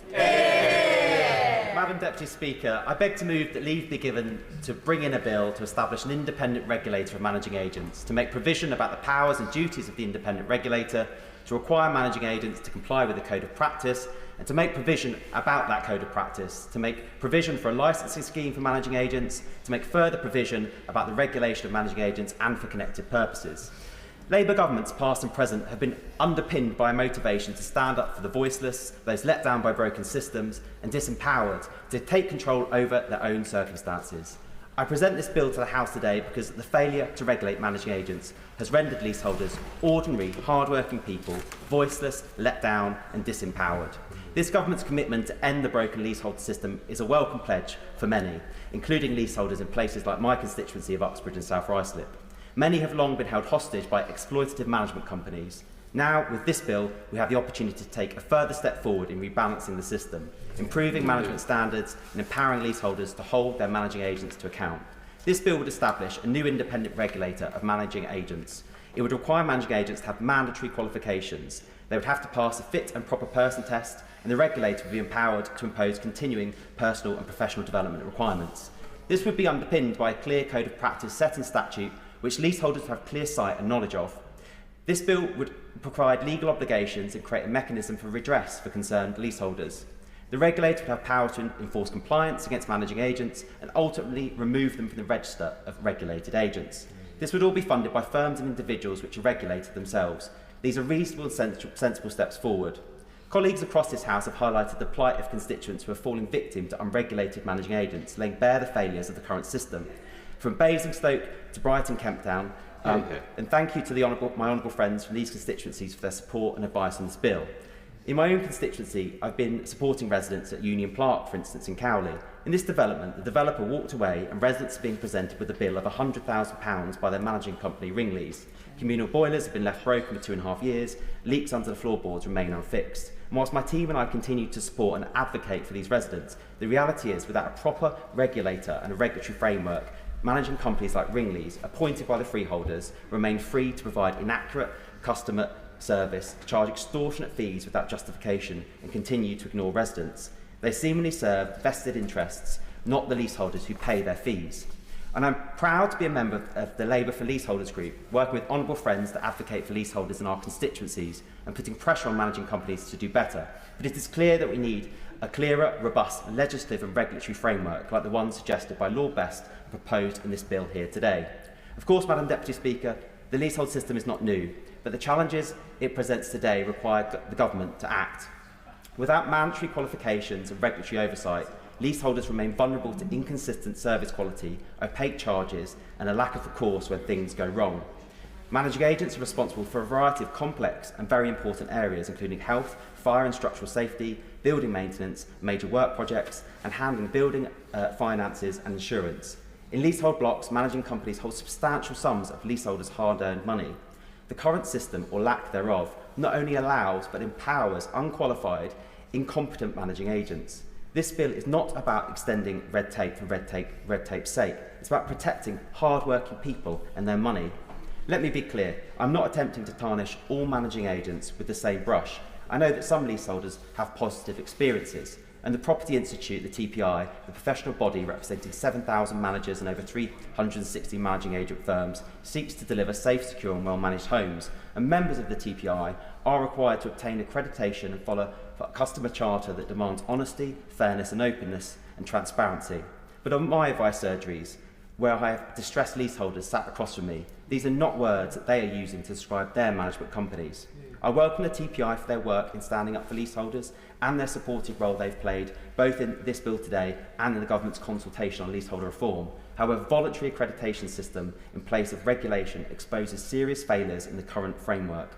Relying on good faith actors to voluntarily seek accreditation means, by definition, that bad faith managing companies continue to operate freely in this country. We cannot accept this. For every managing company failing in their duty, there are multiple leaseholders being ripped off. The facts are clear and inaction is not an option. Earlier this year, Firstport had their TPI accreditation stripped due to breaches of membership rules, yet just 3 months later, they were readmitted. I recently visited Shirley's Court retirement complex based in Ruislip, managed by Firstport. There I heard stories from residents who, after a lifetime of hard work, moved in expecting to enjoy their retirement. Instead, they were met with extortionate service fees, with little or no explanation or itemisation, serious concerns about how their money was being managed, were falling on deaf ears, and shoddy maintenance work with feedback further ignored. And on the St Andrews development in Uxbridge, also managed by Firstport, the story is just as dire. Residents reporting flooding and damp, mould not remedied. I recently conducted a survey of these residents where 50% of respondents said they had not received a response from Firstport following attempts to communicate with them. If I went to those residents now and told them in just 3 months their managing company had lost and then regained their accreditation, I'm sure they would ask the question, what has actually changed? And rightly ask what process led to that decision. The readmission of Firstport lays bare the limitations of the current system and the urgent need for a clear regulatory framework to define and enforce standards expected on all managing agents. This bill will introduce an independent property regulator, grant licences to agents based on checks including fulfilment of legal obligations, and mandate qualifications to ensure minimum competency standards for agents and property managers. Without these provisions, it is leaseholders and the sector as a whole that bear the financial burden of a lack of regulation. Research by the TPI shows that introducing an independent regulator would be largely cost neutral, with the benefits of improved professionalism, accountability and consumer confidence offsetting any additional administrative costs. But there is also a significant cost of inaction too, a human cost. Too many people have been ripped off for far too long. In what have been difficult years for so many, financially, it is this government's drive to make people better off and listened to. And when it comes to the plight of leaseholders, this bill is a necessary step in doing just that. We've heard a lot since this government was formed about the housing crisis, and rightly so, and how it's our responsibility to fix it. And that crisis does not just begin and end with bricks and mortar, through building 1.5 million homes, though that is an absolute imperative. It also comes down to a deeper concept, security in our homes, wherever they may be, the private rented sector, social housing, and for homeowners too. This bill can help towards delivering that security for leaseholders, who for far too long have been left in a cripplingly insecure and exploitative situation. Of course, the total failings of the leaseholder system extend beyond just which this bill can fix in one piece of legislation, but it is a vital step forward to this government's mission to deliver justice for all leaseholders. They say that your home is your castle. Well, for too long, leaseholders have often felt that their home is a prison. They feel under attack by their management companies, the companies there to serve them and protect them, and to whom they pay a significant sum of management fees for the pleasure too. Now, with this bill, we can build up the defences through a proper regulatory framework, ensure companies are properly qualified, and there is accountability mechanisms that clearly exist, which are all desperately needed. Thank you. The question is that the honourable member have leave to bring in the bill. As many as that opinion say aye? Aye. Contrary no? The ayes have it, the ayes have it. Who will prepare and bring in the bill? Joe Powell, Nestle Caliscan, Chris Blaw, Chris Curtis, Dr Rupert Huck, Sarah Russell, Rachel Blake, Andrew Cooper, James Naish, Daniel Francis, Kat Eccles, and myself, Madam Deputy Speaker. Yeah. Danny Beales.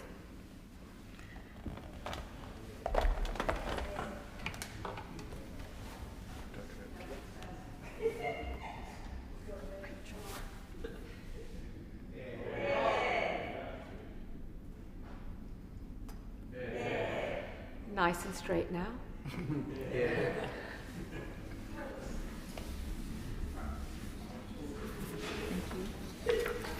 Managing Agents Regulation Bill. Second reading what day? Friday the 12th of September. Friday the 12th of September. Well done.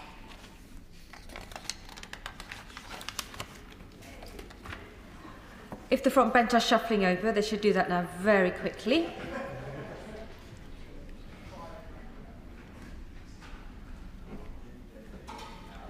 Colleagues will leave very quietly and quickly through the chamber. The clerk will now proceed to read the orders of the day. Property, digital assets, etc. Bill Lords. Second reading. Now. Minister to move. Second reading. Minister Sarah Sackman.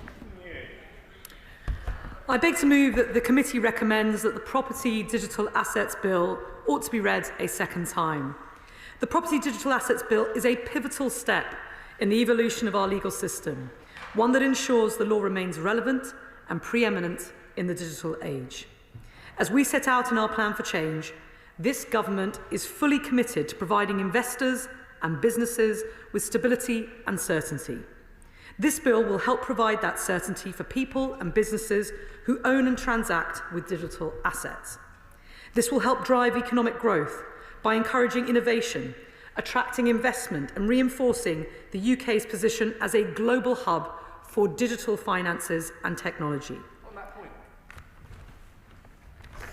I thank you, Madam Deputy Speaker, and I thank the Minister for giving way. Would she agree with me that although this bill is small, it is very much mighty, and it is important that we get this bill on the statute book because we want this country to be ahead of the game when it comes to these issues? My honourable friend is right. We want the UK to remain the preeminent jurisdiction of choice for legal services, which it currently is, and this evolution of our law will enable it to remain a global hub for digital finance and tech. Overall, it is a bill that reflects our legal heritage, embraces technological innovation, and prepares our nation for the future. To appreciate the significance of this bill, we must begin with the foundations of property law in England and Wales. For centuries, our legal system has categorised personal property as two distinct types. First, things in possession, tangible items that can be physically held or possessed, such as a book, jewellery or gold. And second, things in action, intangible rights that can only be claimed or enforced through legal action, such as debts, shares or contractual rights. These categories have served us well for hundreds of years, providing clarity in ownership and facilitating commerce. They have helped create legal certainty in matters ranging from succession and insolvency to trust structures and collateral arrangements. However, the digital revolution introduced a new class of assets, digital assets, that do not fit neatly into either of these traditional categories. As things stand, we look to 19th century case law, which sets out that a thing can only be property if it fits into the two traditional categories of things in action and things in possession. The unique characteristics of digital assets, like crypto tokens, challenge the boundaries of these legal categories. Unlike physical objects, digital assets cannot be held in one's hand. Unlike debts or contractual rights, digital assets have an independent existence in the world which is not dependent on their recognition by a legal system. Yet certain digital assets possess the characteristics that the common law recognises as making them suitable to attract property rights. For example, certain digital assets like crypto tokens are rivalrous, meaning their use by one person prevents simultaneous use by others. By contrast to crypto tokens, some digital things, like Word documents, are not rivalrous and so are not recognised by the common law as being capable of attracting property rights. For example, if I were to send you, Madam Deputy Speaker, a Word document, I retain a copy. But if I transfer a crypto token, I no longer possess it. This is due to the underlying blockchain technology that ensures immutability, scarcity, and non-duplicability. Features that make certain digital assets capable of attracting personal property rights, even if they aren't a thing in possession or a thing in action. Recent case law has begun to recognise that certain digital assets can attract personal property rights. However, these decisions have not come forward in precedent-setting courts, and thus the legal landscape remains uncertain. This ambiguity, Madam Deputy Speaker, risks stifling innovation, as innovators are unsure what protections they have or whether they will be able to monetise their creation. It also puts off investors from investing in crypto tokens in favour of more traditional and predictable forms of investment. If we do not act, then we risk our global competitors getting ahead and putting in place the kind of certainty in their own legal systems that will divert investment away from this country. Recognising the urgency of this issue, in 2020, under the previous government, the Ministry of Justice commissioned the Law Commission to review the legal framework surrounding crypto tokens and other digital assets. The Commission's 2023 report was unequivocal. Certain digital assets should be recognised as capable of attracting property rights, and legislation was needed to reflect this. This government has responded decisively. The Property Digital Assets Bill is the result. A concise, yet powerful piece of legislation that affirms our commitment to legal clarity, economic growth, and technological leadership. The bill contains a single operative clause. It recognises that a thing, including a thing that is digital or electronic, is not prevented from attracting personal property rights merely because it is not a thing in possession nor a thing in action. The bill allows the courts to develop a further category of personal property through our common law. Importantly, the bill does not attempt to define which digital assets may qualify, nor does it prescribe the legal consequences of falling within this category.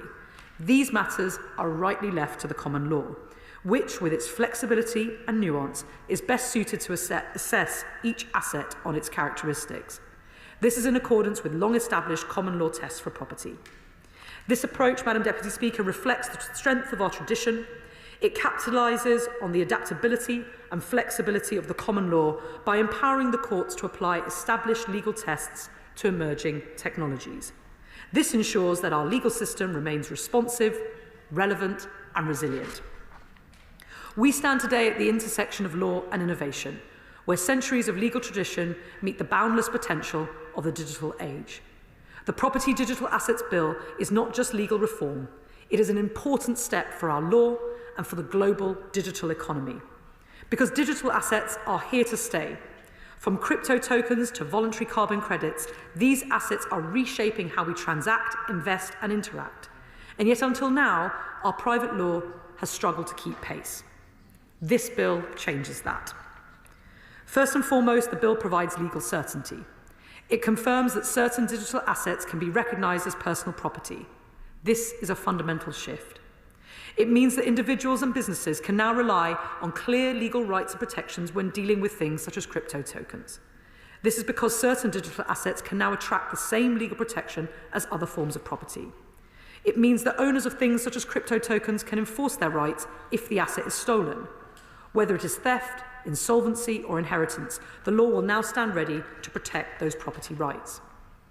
By clarifying the legal status of digital assets, the bill reduces ambiguity and streamlines litigation.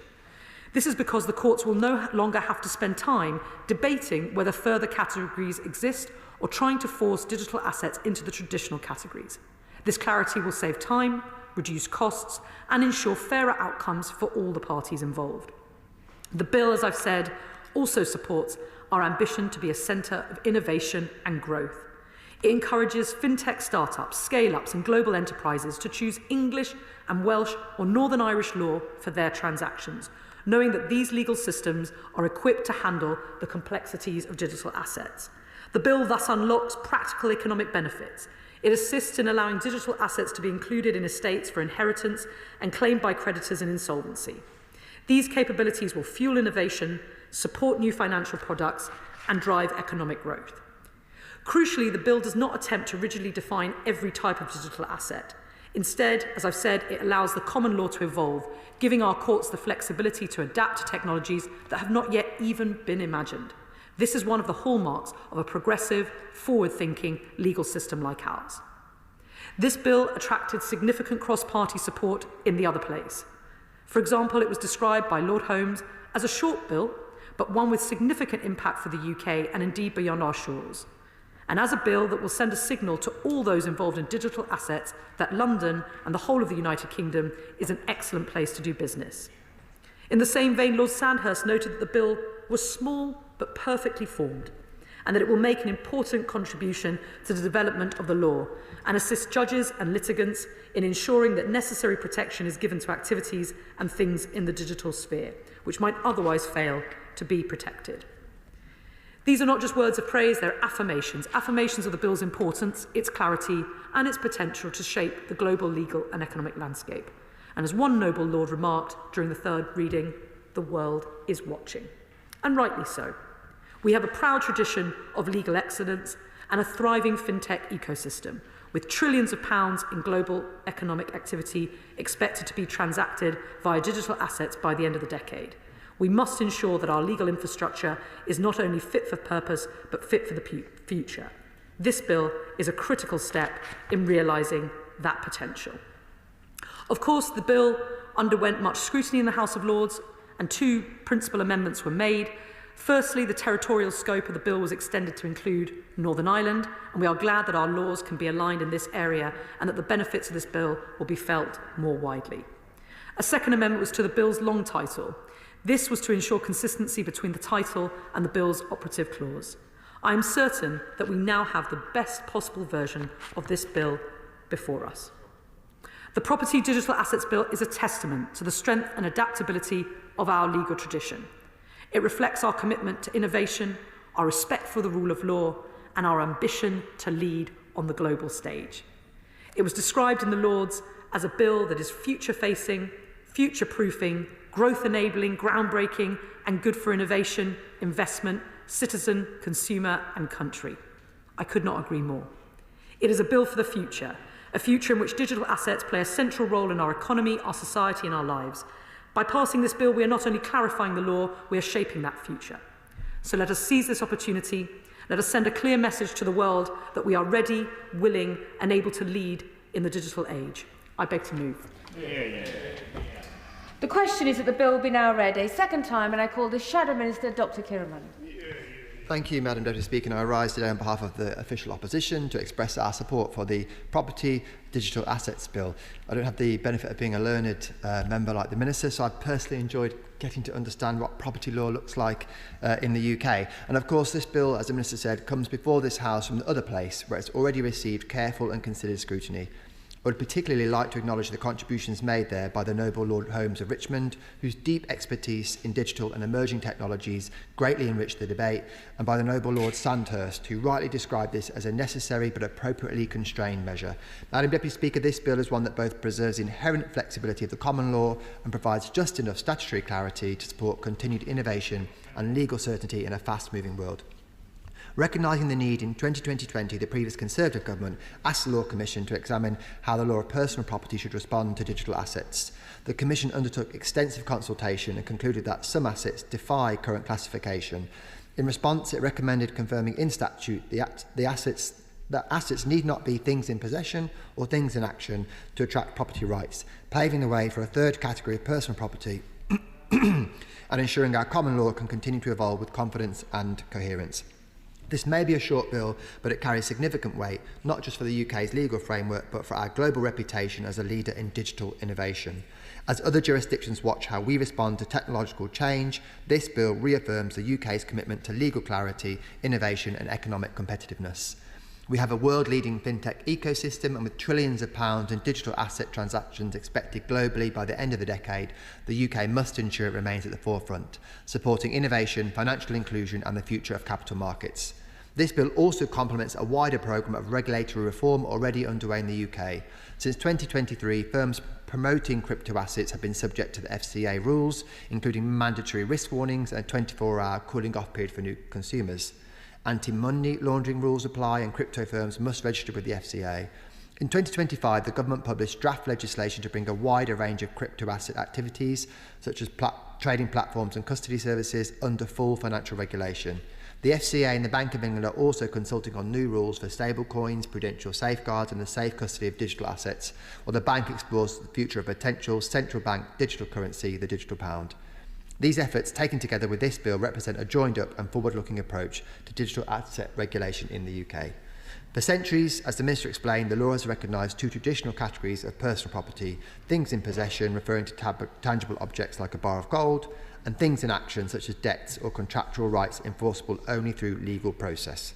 However, the rise of the digital economy has introduced a growing range of assets that defy these historical classifications. From crypto tokens and digital files to in-game items and carbon credits, individuals and businesses now interact with a third category of asset. This bill introduces that third category of personal property by confirming what the courts have been increasingly willing to suggest, that a thing is not precluded from being treated as property merely because it does not fit the traditional mould. And it does so in a deliberately modest way, allowing the common law to evolve with technological change rather than attempting to predict or prescribe it. As Lord Sandhurst put it in the other place, we should champion the flexibility of the common law and legislate only to reinforce and clarify developments already emerging within it. This bill strikes the right balance, principled in substance but careful in its implications. It gives confidence to our courts, clarity to commercial actors and reassurance to individuals navigating digital ownership. We welcome the government's amendment in the other place to extend this legislation to Northern Ireland, and we welcome the agreement of the Northern Ireland Assembly to that extension. And I understand that the Scottish Government has consulted separately on the question of recognising crypto tokens as property under Scots law. Let me also take a moment to welcome the Government's stated intention in the impact assessment to reduce the burden on businesses by improving clarity in this space. At a time when digital assets are increasingly used as a means of payment, representation or value storage, it is vital that our legal architecture keeps pace, not to control innovation but to support it with the rule of law. Madam Deputy Speaker, we on these benches are committed to ensuring that our legal system remains fit for the 21st century, that it can accommodate new technologies while safeguarding rights and responsibilities. But while we are pleased to support this bill, let's not lose sight of the broader context. After a year of downgraded growth forecasts and in fact our economy contracting, unemployment rising, inflation rising and borrowing costs creeping up, the UK urgently needs legal reforms that drive up competitiveness and economic growth. Like the recent reforms to our international legal procedures, it's no coincidence that this bill stems from a review commissioned by the last Conservative administration, a government that really did understand the importance of forward-thinking legal reform to support technological and financial innovation to drive economic growth. The Liberal Democrat spokesperson Will Forster. Thank you, Madam Deputy Speaker. I rise today in support of the Property Digital Assets Bill, which stands to bring our legal framework into the 21st century and better equipped it to meet the challenges and opportunities of the digital age. This bill is firmly rooted in the rigorous work of the Law Commission, which is then followed by careful scrutiny in the other place. I want to thank peers for their work on this, particularly Lord Tim Clement Jones for scrutinising it on behalf of the Liberal Democrats. This bill confronts the long-standing legal ambiguity of how our common law system treats digital assets. As the Minister explained, and as I vaguely remember from my days at law school, As it stands, the law recognises two primary forms of personal property, things in possession or things in action. But yet we live in an ever-changing digital world where everything is much more based on digital than that common law approach. But digital assets, which cannot be physically possessed and often don't constitute a claim against another person, don't fall into the two traditional categories. Without clarity around the law, Madam Deputy Speaker, we risk undermining individual rights, weakening legal solutions in cases involving crypto assets, NFTs and other digital holdings. That's why this bill matters. It ensures digital things are not denied property status simply because they don't fall into the two normal categories. That's why the Liberal Democrats welcome the government's decision to accept the Law Commission's recommendations. This bill is appropriate at this time when we're seeing a growing use of digital assets across a variety of sectors. They're being used as investments, as stores for value, as tokens of identity and ownership by more and more people than ever before. Recent figures by the Financial Conduct Authority indicate that nearly 12% of UK adults now hold crypto assets, a figure that has more than doubled since 2021 alone. And yet, victims of fraud, those seeking resolution in insolvency, or simply those wishing to assert ownership over what they rightfully hold, have been operating in a murky legal landscape. This bill leaves room for common law to develop in that sphere of property. This will help the law reflect the ever-evolving nature of technology, but it must be monitored over time to ensure that regulation ultimately aligns with the need to protect individuals' rights and supports the economy. We do know that digital assets we do know that digital assets means there could be risks, whether that's fraud or abuse or volatility. But ignoring them or failing to regulate them effectively will not make those risks disappear. A legal vacuum only increases the risk of criminality and injustice. A clear, modern legal framework, on one hand, empowers the honest majority, boosts confidence and supports innovation.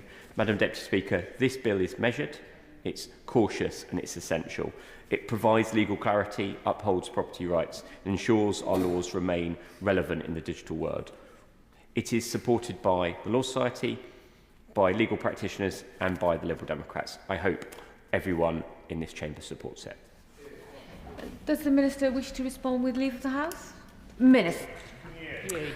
With the leave of the House, let me just say how grateful I am to those who've contributed to today's debate in a rare expression of consensus. I welcome the comments of the member for Bexhill and Battle and also for the member for Woking. And I think the quality of the discussion both here and in the other place reflects the significance of the bill before us. The bill, as I've said, is the product of rigorous analysis and wide consultation. I'd like to pay tribute to the Law Commission for their landmark report and to the many practitioners, academics, businesses and organisations who've engaged so constructively throughout the process. At its heart, the Property Digital Assets Bill is about ensuring that our legal system keeps pace with technological change. It is a clear, confident step into the future, one that reaffirms our place as the UK as a global leader in legal innovation, financial services and digital commerce, and it is a central part of this government's plan for change and for growth. And for those reasons, I commend the bill to the House. The question is that the bill be now read a second time. As many of that opinion say aye. Aye. Of the contrary, no. The ayes have it, the ayes have it. Programme motion to be moved formally. I beg to move. The question is, as on the order paper, as many of that opinion say aye. Aye. Of the contrary, no. The ayes have it, the ayes have it. If ministers are wishing to leave the front bench, they should do so now, very quickly. We now come to motion number 4 and standard Minister Leader of the House to move. Thank you very much, Madam Deputy Speaker. I beg to move the motion in my name on behalf of the Committee on Standards relating to the register of member staff interests. I welcome the Committee on Standards consideration of this matter and for its report. The motion, if approved, would extend who should adhere to the register of members' staff interests and who would have to register their interests, and to include all of those who have a parliamentary network account, as opposed to the current position of just staff who hold a photo identity pass for the estate. The committee's report, which is available for the House, outlines that the intention of this expansion of the register reflects current working practices. There's been a significant increase in the number of staff who have full access to parliamentary information and materials without a need to be present on the estate. The committee's report outlines that this results in more than half the staff employed by members not being required to make a transparency return. I'm grateful to the Chair and the members of the committee for all their hard work on this matter.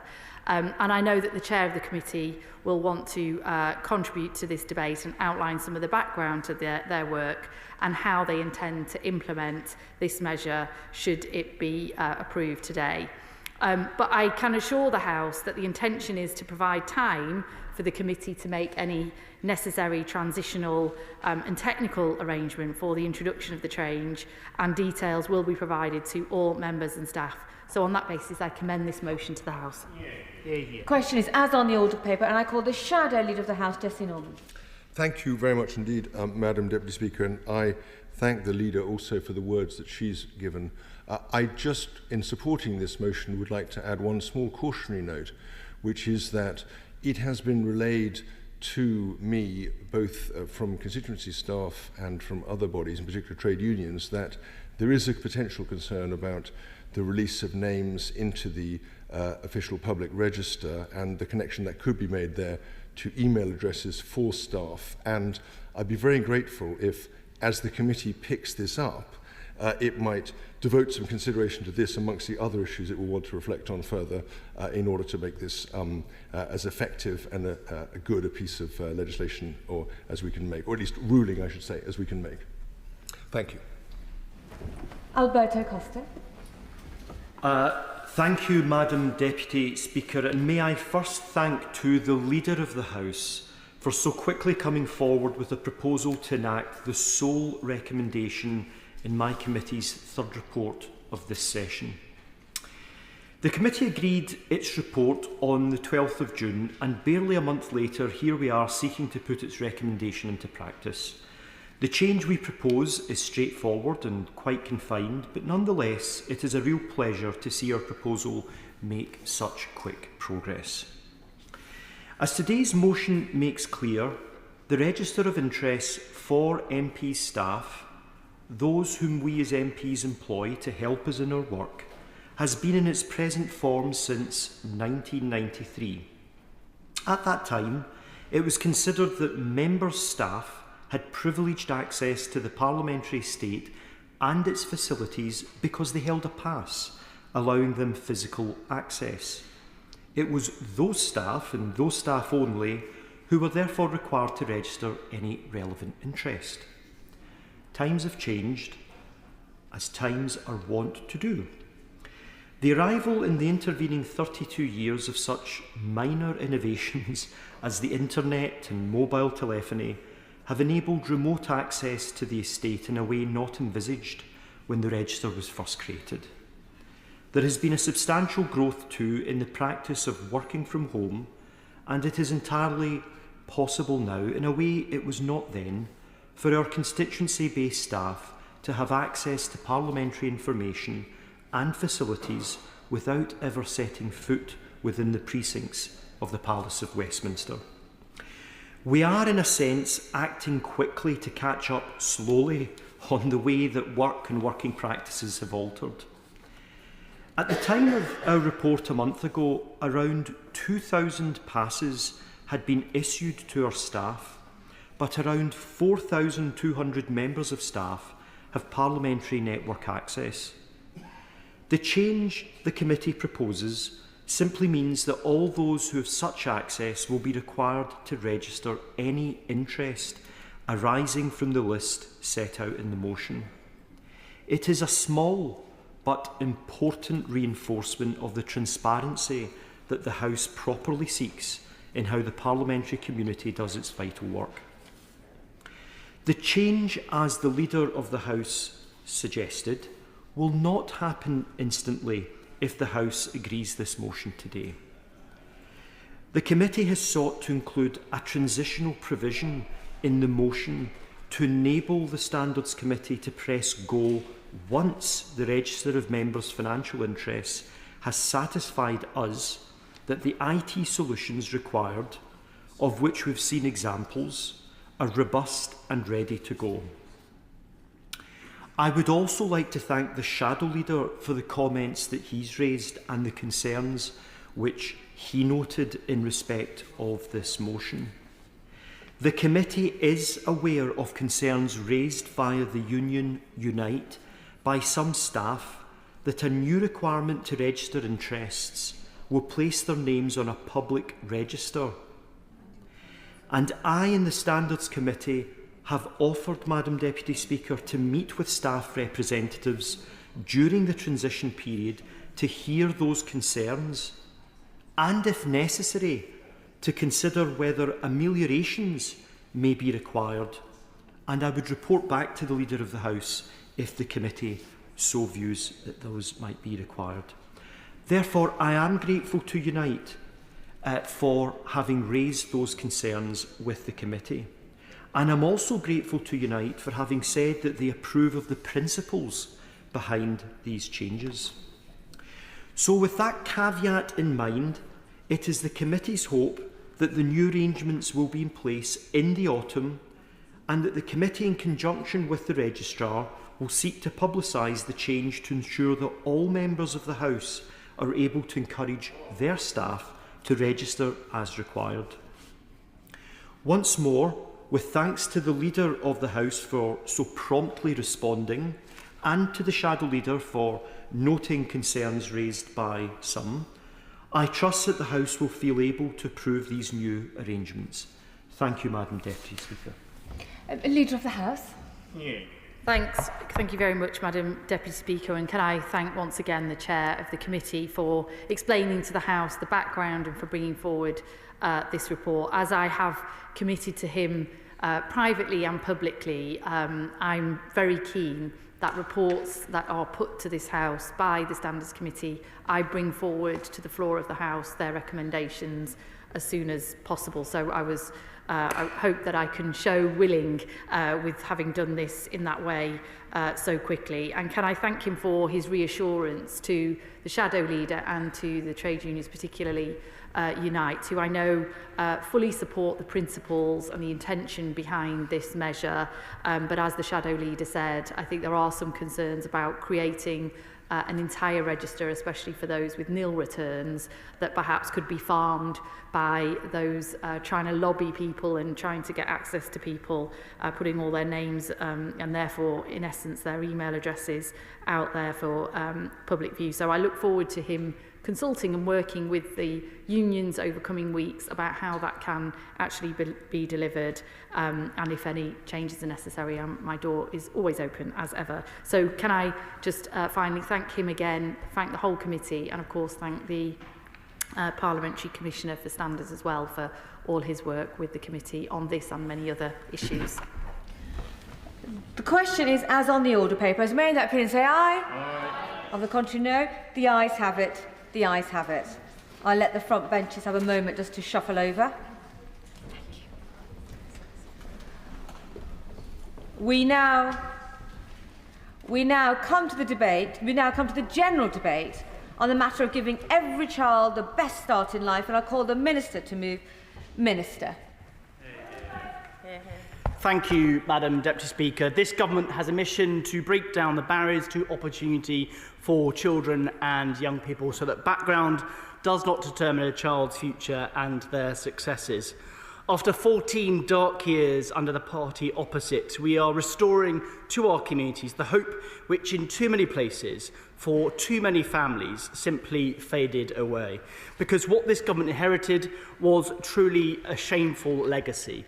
They had 14 years in government and their record speaks for itself. 1,300 children's centres closed all hollowed out, early years childcare costs spiralling way above the rate of inflation, providers closing year on year. Now, I know that members opposite, in fact there are very few of them there, will bleat that in their manifesto they promise better, but the people of Britain judge politicians by what they deliver, not what they promise.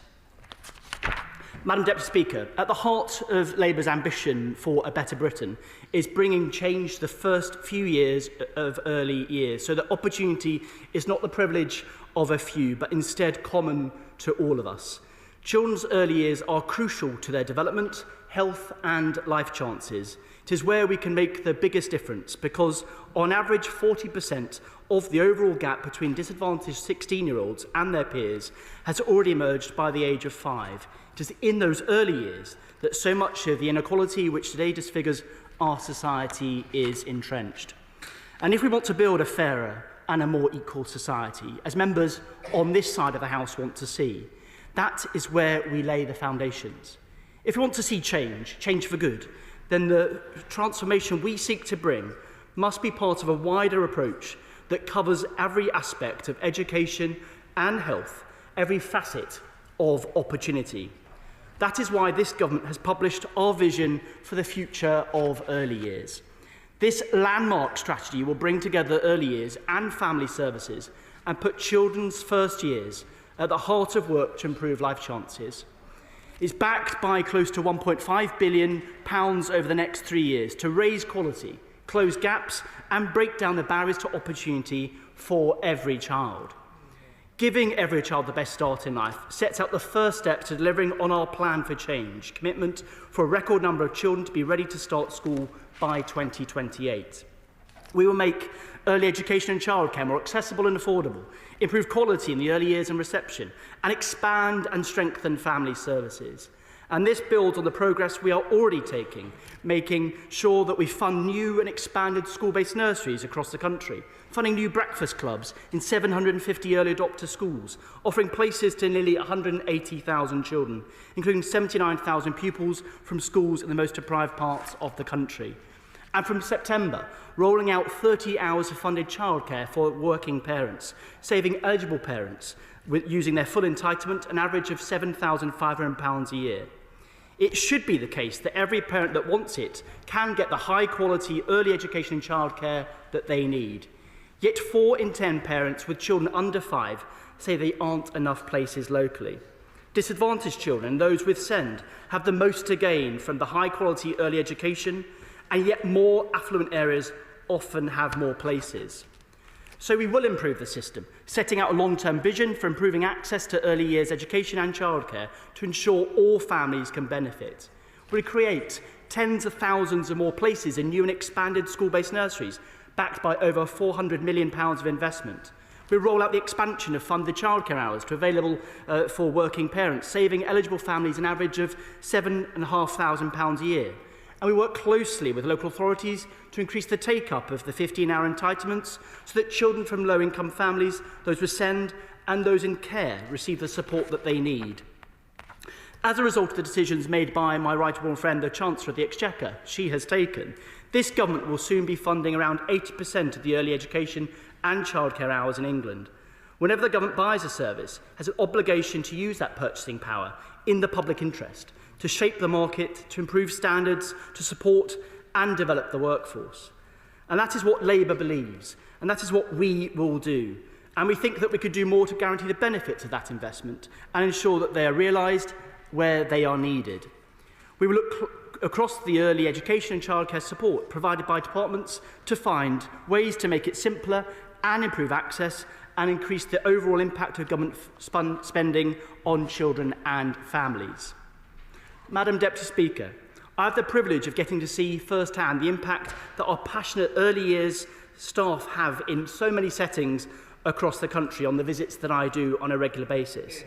They've worked brilliantly to deliver for families at every stage of expansion of government-funded childcare and continue to do so ahead of September. Because families know the difference that access to a place that meets their needs can make. That is why we're investing over £9 billion in early education and childcare, and why diverse and thriving early years sector with a brilliant and valued workforce is absolutely key. We work with the early years sector to support brilliant settings to grow and spread their expertise, including working alongside philanthropy and social investors to encourage new not-for-profit providers to open. We want early years to be a career people are proud to start and rewarding to pursue. And that means more opportunities to gain and enter the workforce and build fulfilling careers. Childminders play an integral role in our early years landscape and are treasured by so many families. And that is why we will keep working with the Job Centre Plus to encourage people to become childminders. But we'll also make sure that childminders and other providers can be paid monthly for funded hours, listening to the sector and making their income more stable. Alongside a strong market, we want to drive high standards through a strengthened improvement and accountability system that supports and drives high-quality provision for settings and families. This includes funding for Ofsted to inspect settings more often and inspect new settings within 18 months of opening. Madam Deputy Speaker, the early years workforce is at the heart of this government's mission to give every child the best start in life. And we're making sure that high-quality start also transitions into starting school, making reception year a national priority for the Regional Improvement for Standards and Excellence RISE teams. We want high-quality evidence to underpin the training and support and development for people working from the baby room through to the reception year. And this will mean that passionate people can grow their skills and careers and help every child thrive. Together with educators and leaders, we want to drive high and rising standards, working with providers and schools to equip them with the tools, training and support that they need to meet every child's needs. Alongside raising the standards of early years, educators with a professional register will increase the number of qualified early years teachers, aiming to more than double the number of funded early years initial teacher training places by 2028. We'll also offer financial incentives to attract and keep early years teachers in nurseries serving the most disadvantaged communities so that every child, no matter where they live, can benefit from high-quality early education. Madam Deputy Speaker, the SEND system we inherited from the party opposite has totally lost the confidence of families. This Labour government is absolutely committed to restoring that confidence.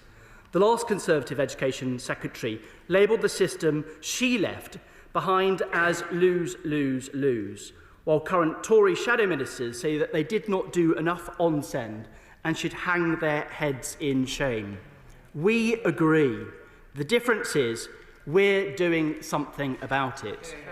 We will make inclusive practice standard practice in the early years by embedding an inclusive approach in our workforce education, training and leadership opportunities, and funding evidence-based programmes that are proven to improve children's development. And we will drive improvements in the quality of teaching in reception, ensuring schools have access to the right tools and tailored improvement, including helping each parent to play their part and be confident in their child's progress. This renewed vision for the early years goes hand in hand with a national approach to family services, one that brings together health, education and social care around the needs of families, children and babies. That is why I'm proud that this government has established the Best Start family hubs that will be funded across all local authorities, building on the Best Start and family hubs and Start for Life approaches. I will give way.